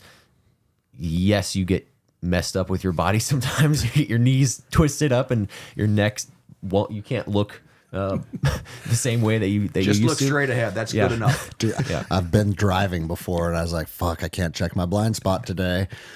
Jesus, take the wheel, literally. So yeah, obviously all that is part of it too, but it's a community, right? It's a church almost. Yes. And when we were in Israel, it was literally a church as well. It was a jiu-jitsu gym by day, and then on Shabbat they would pick up the mats and then they'd have church service in the same building. And so that was again the time that I started really loving jiu-jitsu was around that same time period. And so it also kind of brought some different things to me as far as like seeing like, oh, jiu-jitsu is not just this thing, it's also this other thing too. And so the place that I really started to be able to work through these things. My dad has an organization, it's called Skull Games Solutions, and they do counter trafficking work. I'm sure he'll talk about it here in a second too. Yeah. And one of the aspects that was he allowed me to kind of introduce was this idea of using jiu-jitsu as not just to teach self-defense, which obviously you can learn self-defense through jiu-jitsu, and that's great. But if you have an hour-long seminar or 2-hour-long seminar, like, are you really going to learn how to defend yourself in that? No, absolutely not. You not. have to become a martial artist. You have to train over long distance, and you have to keep up with it, you know? And so what I started to realize is this is, yes, we're teaching self-defense, and yes, we're teaching jiu-jitsu, but we're not actually doing that. We're empowering people. We're teaching them that there's so much potential that they have in just being able to use their body to defend themselves, and it changes people's perspectives really quickly. Even if they, you know, may not actually be able to apply those things in real time right away, it should be hopefully a spark and an inspiration to continue the journey. And so I started working with trafficking survivors, these people that they had their body basically taken from them. They didn't have ownership of their body. It was being sold by another person basically, and they just had to be in the experience, right? And so they have this a very different relationship with themselves than they do. They don't really have a relationship with themselves, to be honest, in the physical sense. And so some of these people, like, they at the end of the courses that we've done, like they'll tell me, like, I haven't felt this comfortable being around people in 10 years, or I haven't let a man touch me in 20 years. And just, you know, touching someone on the shoulder, I couldn't handle that before, and now I can. And it's just because they went through this process of doing a couple jiu-jitsu moves and kind of talking through the sequence and doing it with resistance, and having, you know, a lot of times it's just the women, and then I'm the instructor, and then maybe we have one or two other instructors there, but they do the moves to me, and I try and resist, and you know, you do technique right and you'll get it to work. And so they get to feel that intensity of, you know, someone trying to come after them and overcoming it, and that it just transforms their perspective, and they start to reclaim ownership of their body after that. I love it. It's amazing. Dude, we're aligned on so many of these things. We're like seeing eye to eye on it. Another thing that why women and even men, there are a lot of men that have self-confidence issues. When they step on the mats to explore that side of them, the person that's setting the energetic tone, I have people come in here all the time and they're like, it just feels safe in here. And it's like, there's a bunch of dudes trying to kill each other. Why does it feel safe? It feels safe because that's the energetic tone, and you're a master at that. Whether you've put that together or not. In fact, one of my black belts was watching you teach, and he expressed regret for not coming to your seminar, because he's like, man, there's a cultural shift in jiu-jitsu. He's like, because he's been doing jiu-jitsu for like 27 years or something. He's like, the really good high-level guys in their 20s, used to be a lot of ego and bravado. And he's like, he goes, I'll be at his next seminar. Awesome. Just from Super watching cool. you teach, right? And it was the part where you were saying, and this is the beauty of jiu-jitsu, a little tiny nugget. I took a nugget away, and I didn't even attend the seminar, right? But you said, when people are trying to pull your hand this way to defeat the lapel choke, you change the angle and just slip the rear naked choke in. It's like, I'll never forget that now. And why haven't I thought of that? But it's like, okay, there you go. There's another little tool, right? But anyways, I'm going down a rabbit hole like I like to do. The energetic tone that you set on the mats is what gives people that foundation of safety. And I tell the girls all the time, I say exactly what you said. Like, sometimes people want to put together self-defense seminars. I said, I'm not going to do a self-defense seminar because I can't show you something in 2 hours that's going to give you a realistic possibility of surviving a violent encounter. What I will do is an introduction to martial arts seminar. And I say it right out of the gates.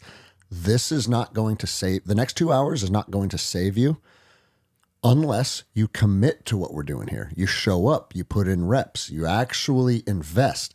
And even then, I don't think your jiu-jitsu is necessarily going to save you because a guy grabs you and you put him in a arm drag and rear naked choke. But as soon as you have a blue or a purple belt tied around your waist, not only are you not the weakest link, you're the furthest thing from the weakest link. And what do predators always look for? The weakest link.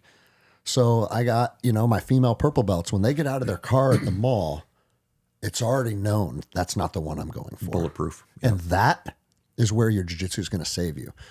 But to take it back to what we're talking about, like community and all the stuff for the veterans, what I've realized is I used to think about this from a veteran's perspective all the time, just because that used to be my circle and those are the people that I know. And what I've learned through the academy over the last couple of years, most men are struggling emotionally. Mm-hmm. Most men are seeking purpose and mission and tribe and camaraderie. And it doesn't matter if you're an Army Ranger or you're riveting planes at Boeing, we still seek the same thing. Mm-hmm. And when you can build a room where people can come find that, that's where the fucking magic happens. I say it all the time. We have built this room around jiu-jitsu, but if we could build this room around basket weaving, I think people would get the same thing out of it. Yeah. And it's that connection, it's that purpose, it's that mission.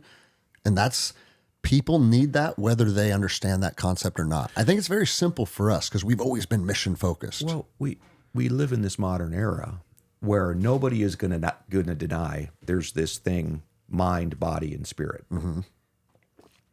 But we forget about spirit. And jiu-jitsu has this, there's nothing better in jiu-jitsu that combines the mind and body. Yeah. Again, that's why we call it human chess. Yep. The mind and body come together.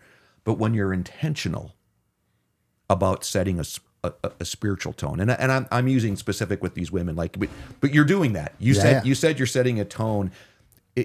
It's almost spiritual. You may not have thought about it in that way, but when I'm saying spiritual, it's the golden rule: do unto others as you would have them do unto you. Like that's the spiritual guide that sums up Jesus. Yeah. When he was asked, what's the most important commandment?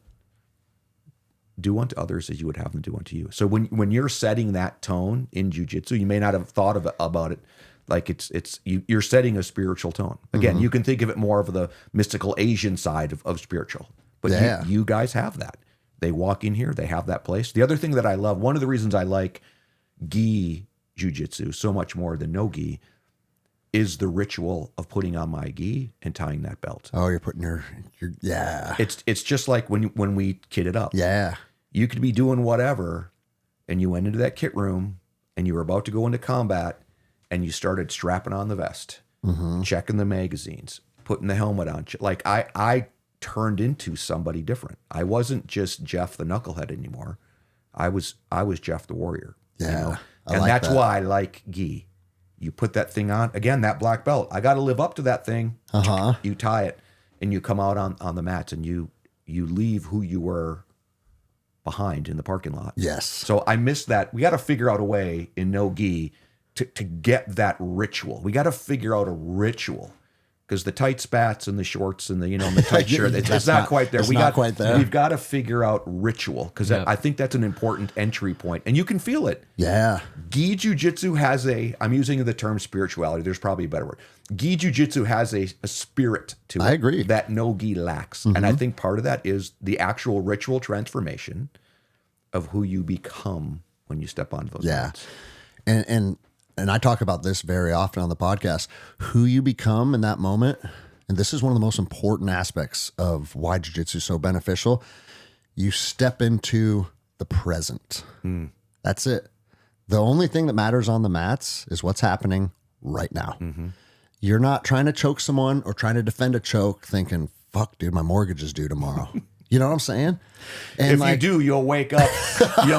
Yeah. After riding a unicorn to the mortgage guy. Or like my wife, like whatever it is, all of these things. And again, I used to apply this more to the veterans community because like rangering is a very present activity.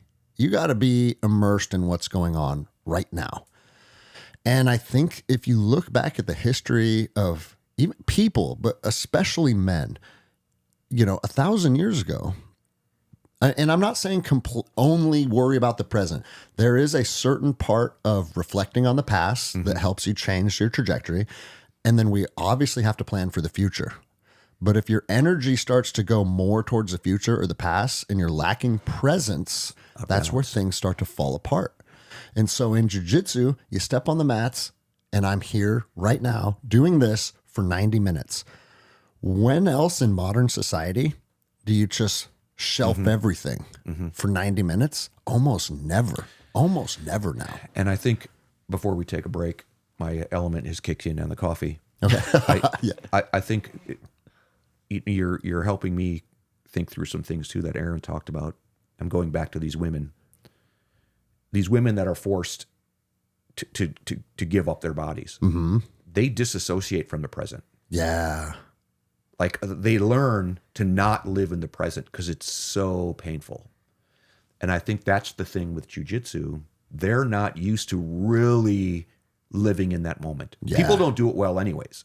Now, if you've suffered abuse over and over and over, where the present is just too painful, to create a space where they're able to live in the present and rewrite what happened.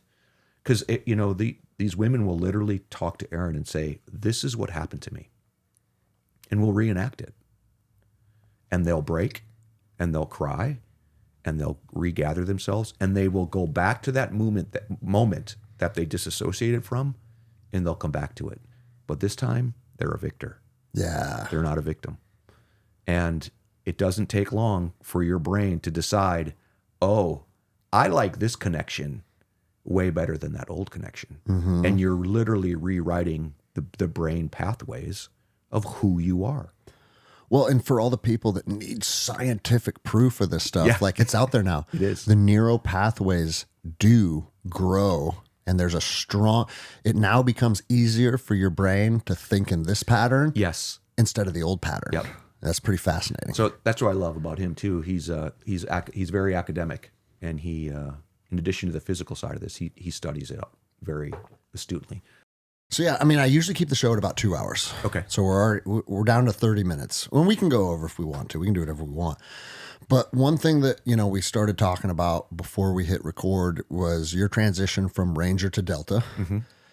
And I know a lot of guys are kind of hands off and they don't want to talk about that, which is like, I respect that because, being quiet professional was also part of kind of the ethos. Yeah. And then other guys are like, fuck it, I'm out. I'm going to talk about it. It's like everybody has their own perspective. Yeah. But I think that's a neat transition to discuss what you can from rangering to the unit, because it's a very natural progression for the guys that were like the top of the food chain rangers. Yeah. I think the unit, they draw from the regiment because of that. So anything you're comfortable talking about that transition and some of that experience. And then also, Aaron mentioned your anti-human trafficking work that you're doing, because that's a mission that we have to spread far and wide. Sure. Well, I think when I was first in from 87 to 92, you never said the word Delta Force. It was all these little euphemisms, the Hardy Boys, the guys behind the fence, all that kind of stuff. You never said it, and if you did, it was in these hushed whispers, and even a couple of our best Rangers would disappear a couple times a year, and so it was just this kind of mystical thing. So again, not to belabor it, once I got there, it's kind of like becoming a black belt in jiu-jitsu. You're like, this was a hard journey to get here, but in many ways, it's just starting now. It's just starting. Over. And then conversely, you're looking at each other and you're like, oh, it's just us.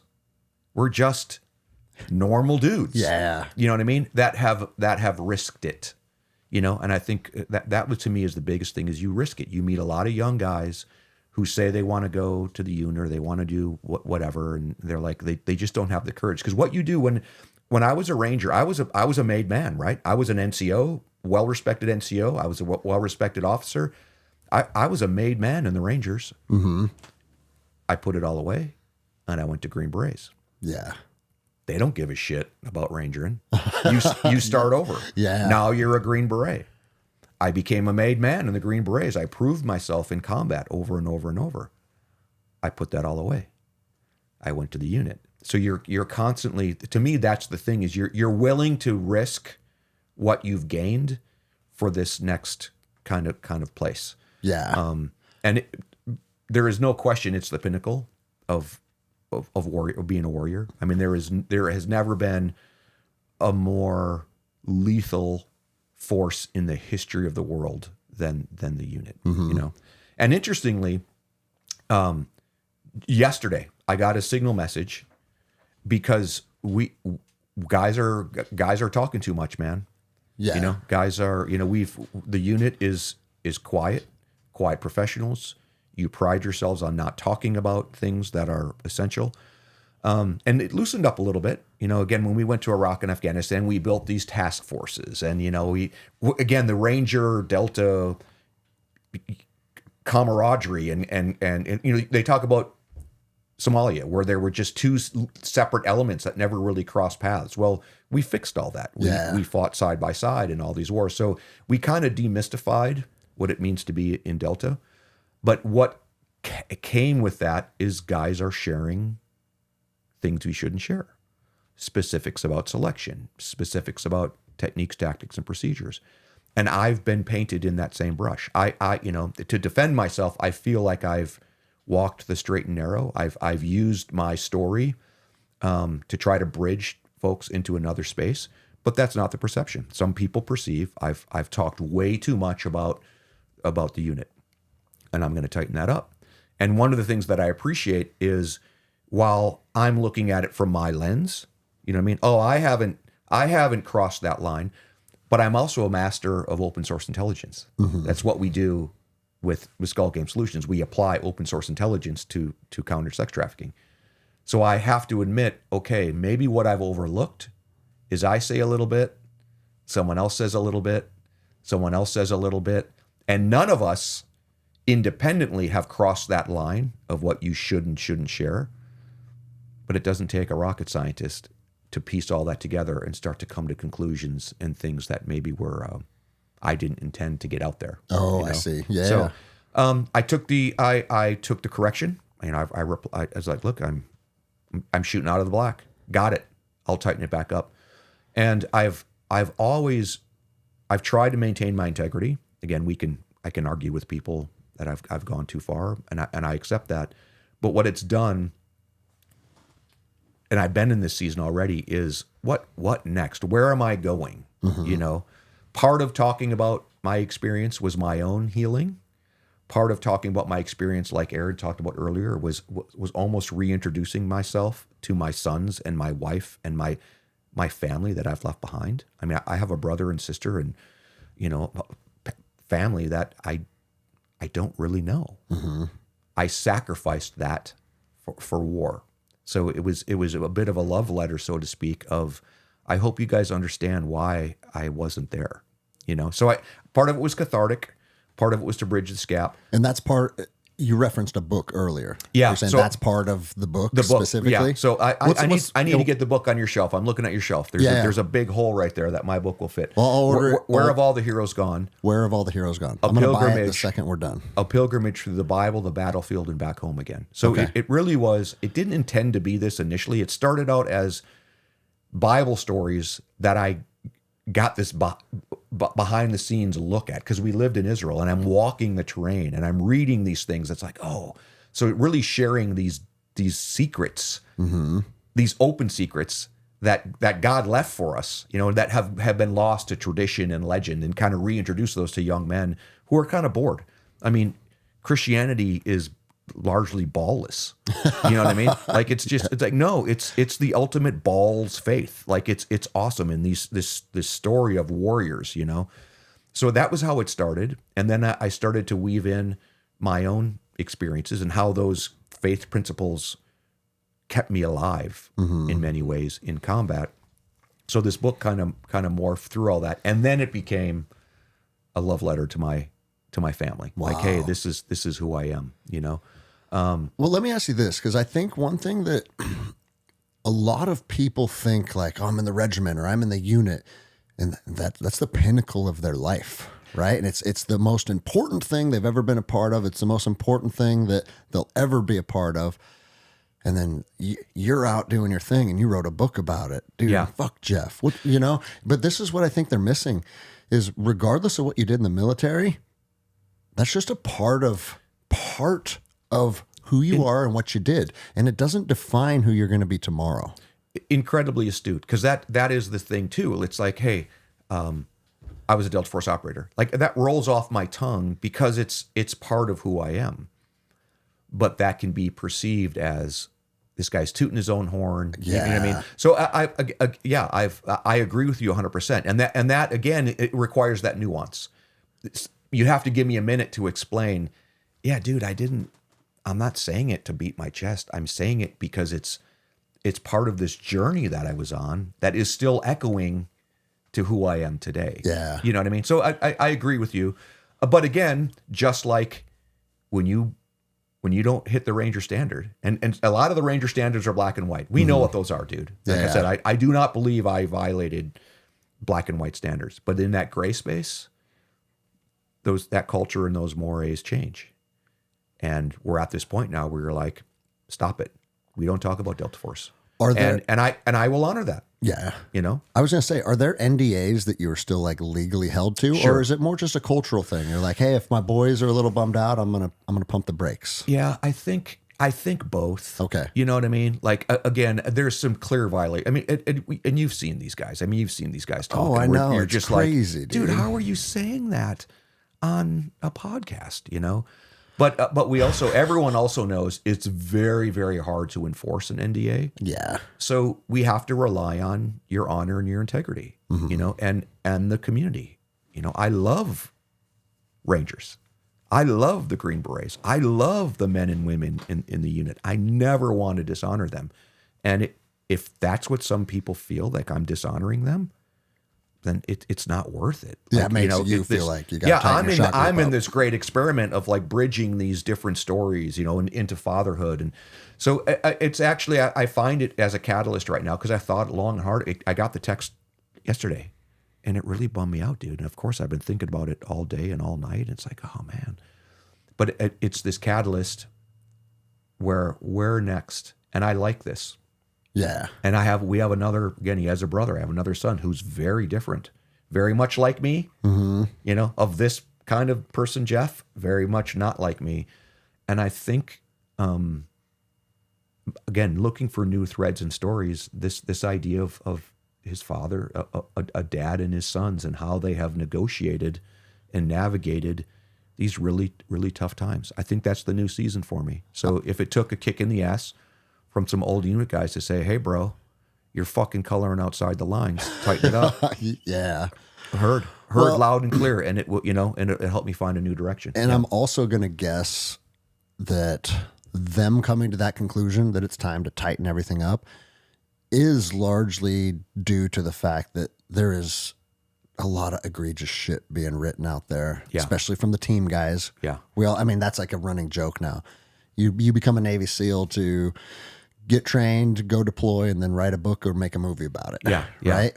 And inevitably, the more guys that are experiencing that stuff, the more books you're going to have come out. Yeah. All of that. And so it's... And that's where I'll err on that there's side. a- yeah, I'll there's a err on that balancing side, you act. know. And again, dude, Delta Force guys don't write books, you know. And I wrote a book. I'm not stupid. I knew, like, look, we don't do this. But I was also, and I don't know. I'm going to use the word daring. I was daring enough, or maybe I felt enough of a drive to say, yeah, we don't write books like this. Yeah, I think But so. I think you can write a book like this with this level of intent. And again, I'm here to negotiate and talk about things with folks. I see actually, where it goes. I think Yeah. it's good because as long as you understand, listen, I'm not going to have OPSEC violations in Yeah. my book, but you also led a very powerful life and you did a lot of big things that helped form you and, Yeah. and shape you in a way that a lot of men may never get the opportunity to do. And I tell people all the time, because when people are like, hey, is it okay if I ask you a question about deployment? Because I know a lot of guys don't like to talk about it. I honestly think a lot of that's ego driven. Yeah. And it becomes like a competition or a dick measuring contest. And it's like, no. If a young man is interested about what the Rangers did or what the unit did, as long as it's not an OPSEC violation, I mean, we're American soldiers fighting on behalf of this Yeah. country. I actually think they deserve to know And what it does not violate OPSEC, obviously. And again, that's that tension we live in. That's the reality. Yes. Nothing's that simple. Yep. And that's the tension I've been living in. And where I've had our mates call me at night to talk to me, talk them off the ledge. I've had mates call me and say, I read your book. It saved my life. I've had young men that weren't in the military. I've read your book. It saved my life. It reoriented me to talk to God again. There's huge good that has come with it. So that was my gamble. That was the tension. We don't write books. We don't share this parts of our story, but there's a greater good out there. And that's going to continue to be in tension, and I'll continue to walk that line. Yeah. I remember when I went to Special Forces, remember the battle operating systems? Was that even, I think that was an officer Yeah, thing. I don't recall. It was like maneuver, fire, like each like the artillery, the armor, the infantry, they all had like a battle operating system, And one of the things that when I went through Special Forces, they told me, you know what your battle operating system is? You're 12 dudes on the ground. Mm-hmm. It's judgment. It's judgment and discernment. That's what you bring to the battlefield. And I've never forgotten that. So that's, again, I've made these decisions, and I've lived with those decisions, and I will have to live with those decisions. And if I fucked up, I'll take my lumps and I'll do better. Yeah. But again, I'm excited to talk to you. I'm excited to share this with you. And this is, I hope that this is the first of kind of a new season for me and the boys to share. And one other thing, a Navy SEAL, I reluctantly give him credit for this, but he said when I first got out in 2015, he said, "Hey, what your job is this is your story, who you were, and you've got to bridge it to who you are now and where you're going, and then you slowly erase that bridge." And I've been trying to do that. So I like that. But I've had I'm friends, that too. again, the guy that reached out to me yesterday, he said, "Hey man, I think what you're doing now and where you're going is as compelling as where you were. In my opinion, you can stop talking about where you were." Mm-hmm. So again, none of this was done in a vacuum. I have prayed about this. I've thought about this, and now I recognize, okay, maybe I'm talking about this part too much. Yeah. And I've bridged it to here, but now it's time for me to erase that bridge. So, Greg, this is the first time where I'm going to be very, very, what's the word I'm looking for? Specific, Cognizant. intentional. Yeah. About erasing that bridge and talking about who I am now and where I'm going. Yeah. I like that, man. I also think if your words are going to hold any validity, people need a little bit of a snapshot of your life. Yeah. Because if you've been homeless under a bridge the last 25 years, who are you to tell me about anything, right? But if you can give a snapshot of your odyssey that just shows I'm a man of action, I'm a man of discipline, I stand behind my word. When I commit to things, I see it through. My book actually comes out in January. I didn't know you had a book. I don't yet. Okay. Yeah. It's called Courage Through Adversity. Love it. And the book's premise is constantly standing as a courageous man because of what you're doing right now. Yeah. And the things, the challenges you're embracing right now, and not resting on your past allocates. So it's divided into two parts, but part one is called My Story. Yeah. And I literally say that verbatim in the book. It's like, for you guys to hear my words and for my words to hold any validity, you guys have to have a snapshot of my life. And this is who I am. This is where I came from. This is what I've done. And then part two is our story. How do we continue I love it. to become strong as men? Yeah. What do we have to face? What do we have to do? And it's what we do today is going to grow you into a better version of yourself tomorrow. And it has little to do with that 22-year-old Ranger. Yeah. That's just a part of it, right? Yeah. Yeah. But I like how you articulate that, like bridge the gap and then start to erase that. And I can tell, so it's already done. It's written, your book. Yeah, it's done. You have to be smart and clever on how you tell that story. Mm-hmm. And when I submitted my book to get approved through the unit, it forced me to relook things. Am I using terms that are specific to the unit? Yeah. That no one understands anyway. So like I actually enjoy the process of somebody saying, I shouldn't say I enjoy it because I don't. No one likes being told you're fucking up. You know what I mean? But yeah. But I appreciate the process because it's like, okay, I feel like I'm on a mission to do this. I just need to do it better. I need to do it more clever. I need to do it smarter. I need to figure out how to make that connection. Like, just like you're saying, you're trying to connect with your audience in a particular way. How do I do that? Yeah. And it's tough. Did you do an audio version yet? I did. Yeah. Did you read it yourself? Yeah. That's the only way to do it. Have you done yours yet?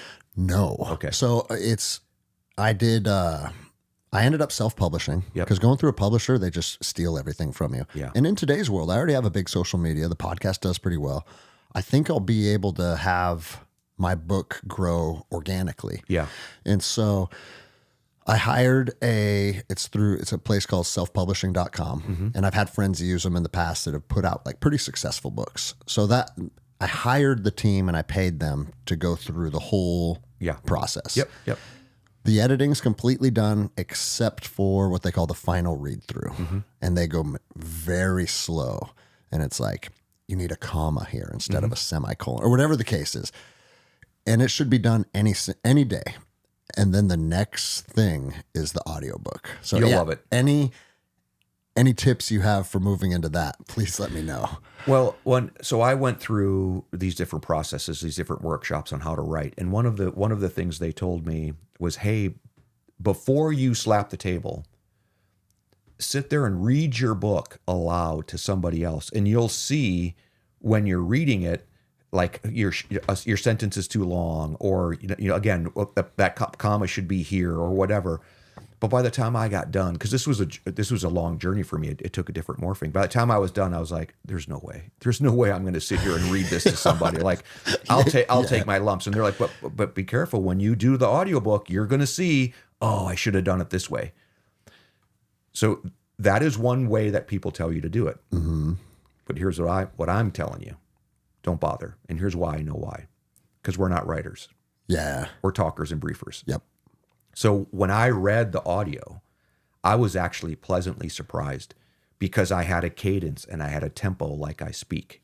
Because I'm used to briefing. Yes. I didn't compel our national leaders to do something in writing.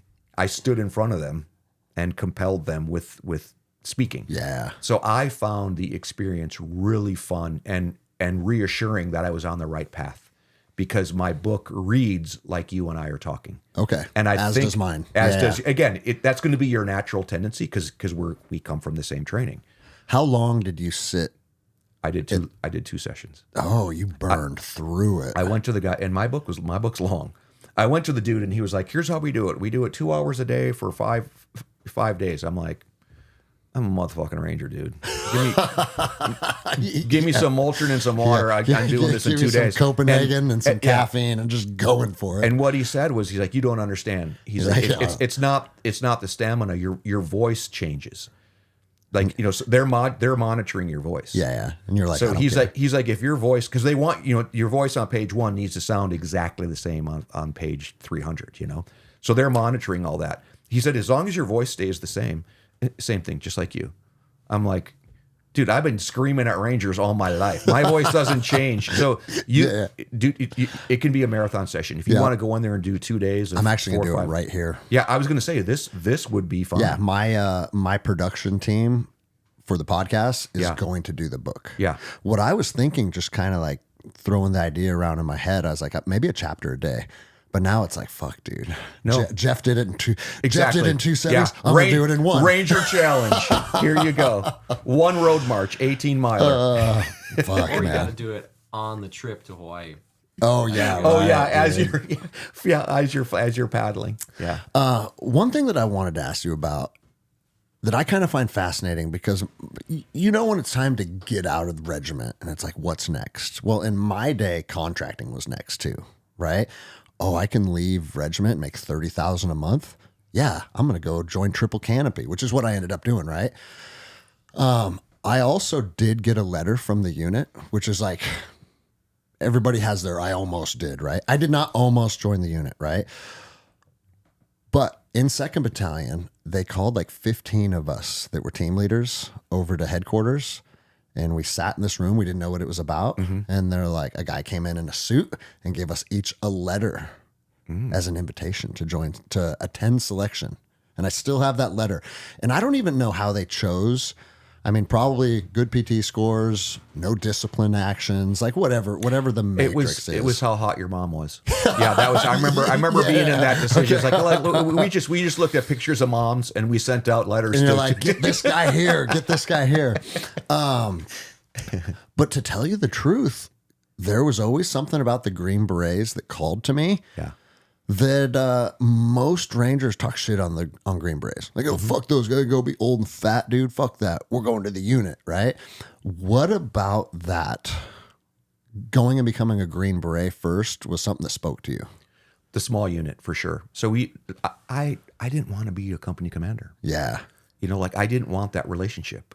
You know, I didn't want to stand out in front of my men at 545 formation and then talk to you again at the safety brief or whatever. You know, I liked the small unit interaction. So the Special Forces Regiment had that.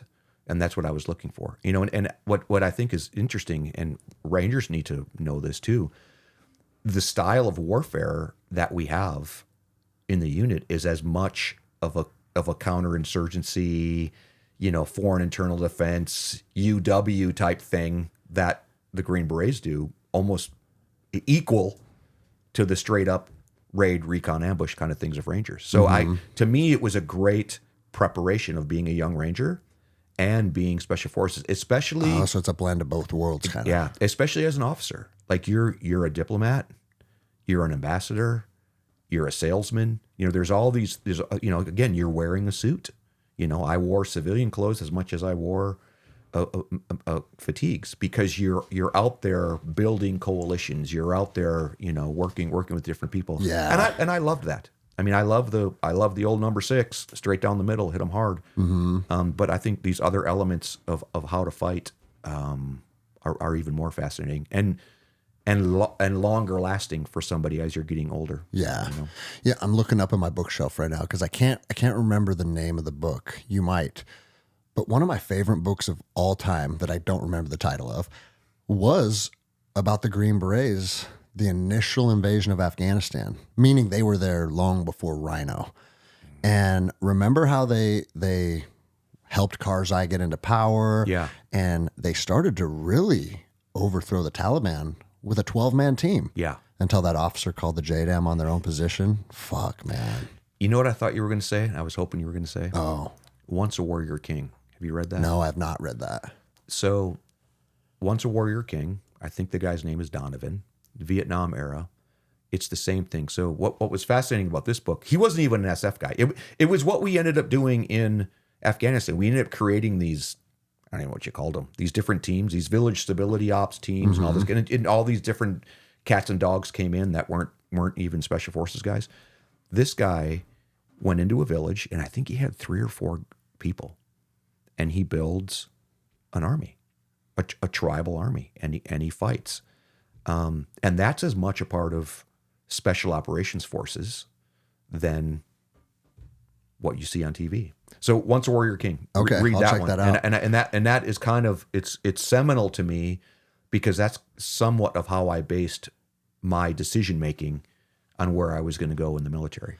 Well, don't you think that, I mean, we could even make the argument today that once we brought in the conventional forces to the GWAT, that was kind of like the downfall. Yeah, I agree.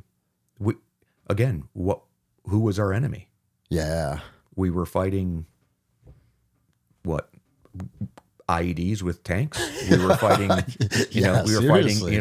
these skinny Afghans running around the mountains with what? Yeah, we allowed that imbalance to become our downfall. Yeah. Thank God we back got back to jiu-jitsu. Yeah. What are you going to do? You know, you're looking at your opponent and you're just going to go with the plan, or are you going to adapt? Yeah.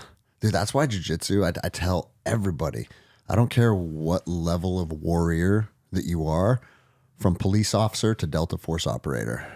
If you're not implementing jiu-jitsu into your training, you're missing one of the biggest fundamental components of being a warrior.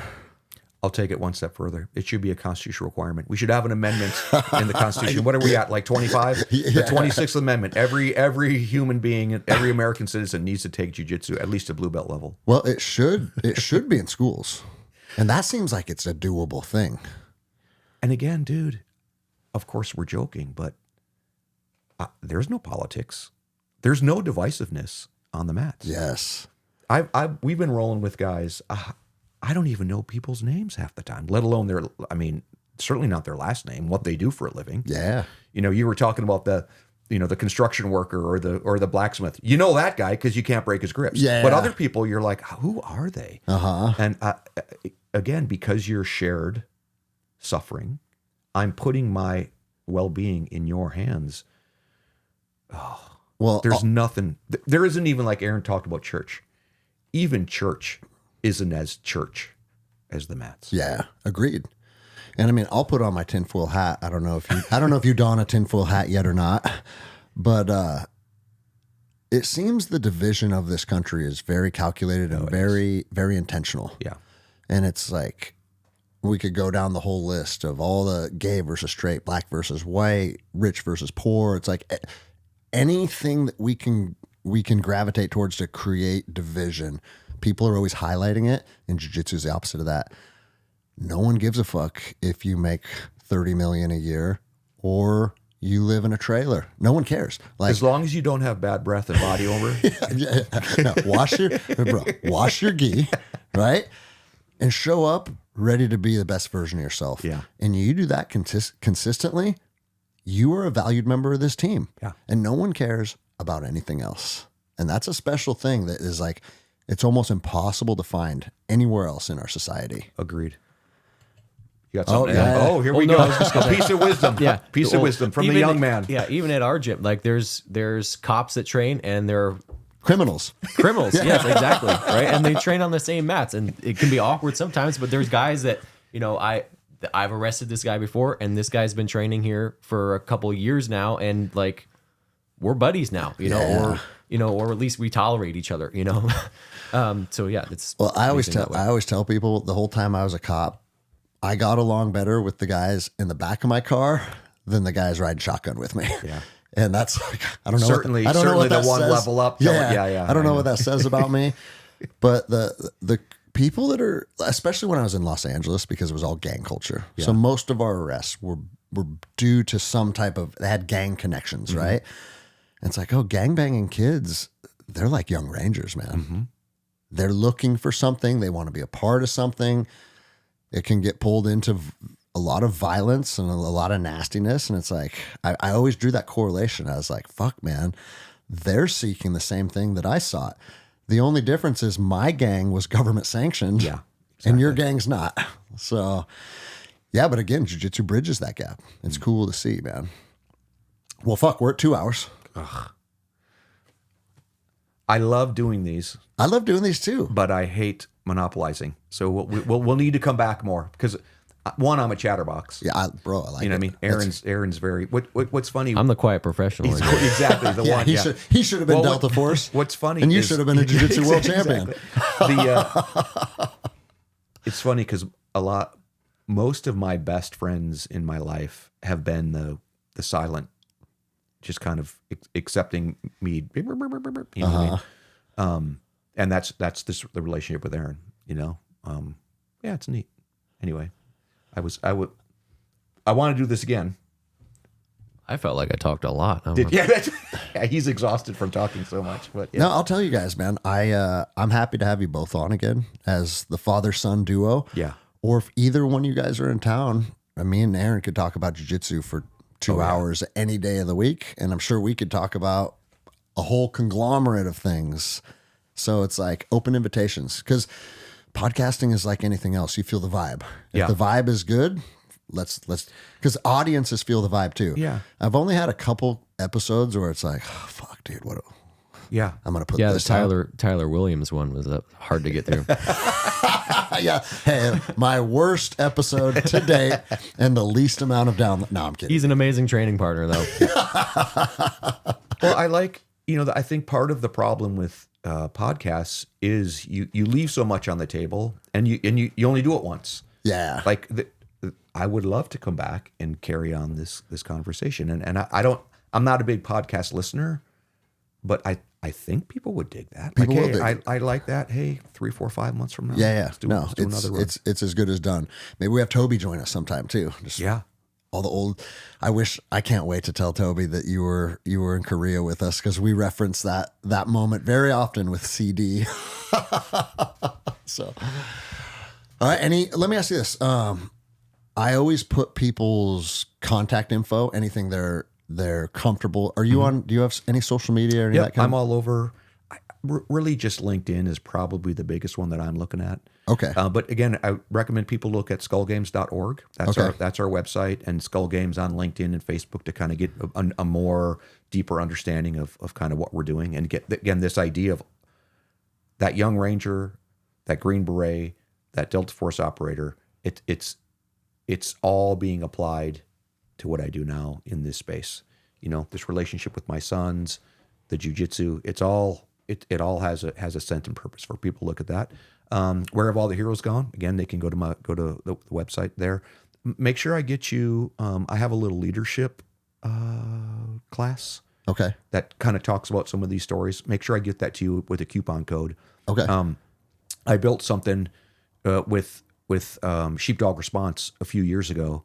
And it was gifted to me. So it sits on the internet that I think you can buy it for like $39.99, but make sure I get it to you with the coupon code. So if people want to follow up and learn more about that side of things, or Protect Your Family course on trafficking, get them access to that. Cool. We'll get all of this. We'll put it all in the show notes. Oh, be so perfect. you can swipe up and click these and check them out. We'll make that happen for sure. I have a coin for you. Oh, look at that. Do I have I it? was looking at your. I got a couple spots left available. So this is our Skull Games coin. Nice, dude. Appreciate it. So again, that tradition of from the military. Yep. Now A-Ball's all over. A-Ball, I call him A-Ball. That was his rapper name when he was 7. He's all over Instagram, and again, hopefully it's going to explode after what day is Worlds? December Next month, the 12th. 12th. Nogi Worlds. Yeah, Nogi Worlds. Okay. And then Gi is June, right? Yeah, it's end of May, beginning of June. Okay, I'll be out in the middle of the Pacific Ocean. Yeah, So we'll be I'll- thinking about you. I'll connect you via Starlink afterwards and say, don't send me a picture because that takes too much data to download. But just give me a recap of how you won the world title. Yeah. So And you can explain how bad your swamp ass is. yeah, that's right. All right, I appreciate you guys. We'll wrap it up, and it sounds like we'll put you in the queue for episode 2. So. Love it. Thanks, Greg.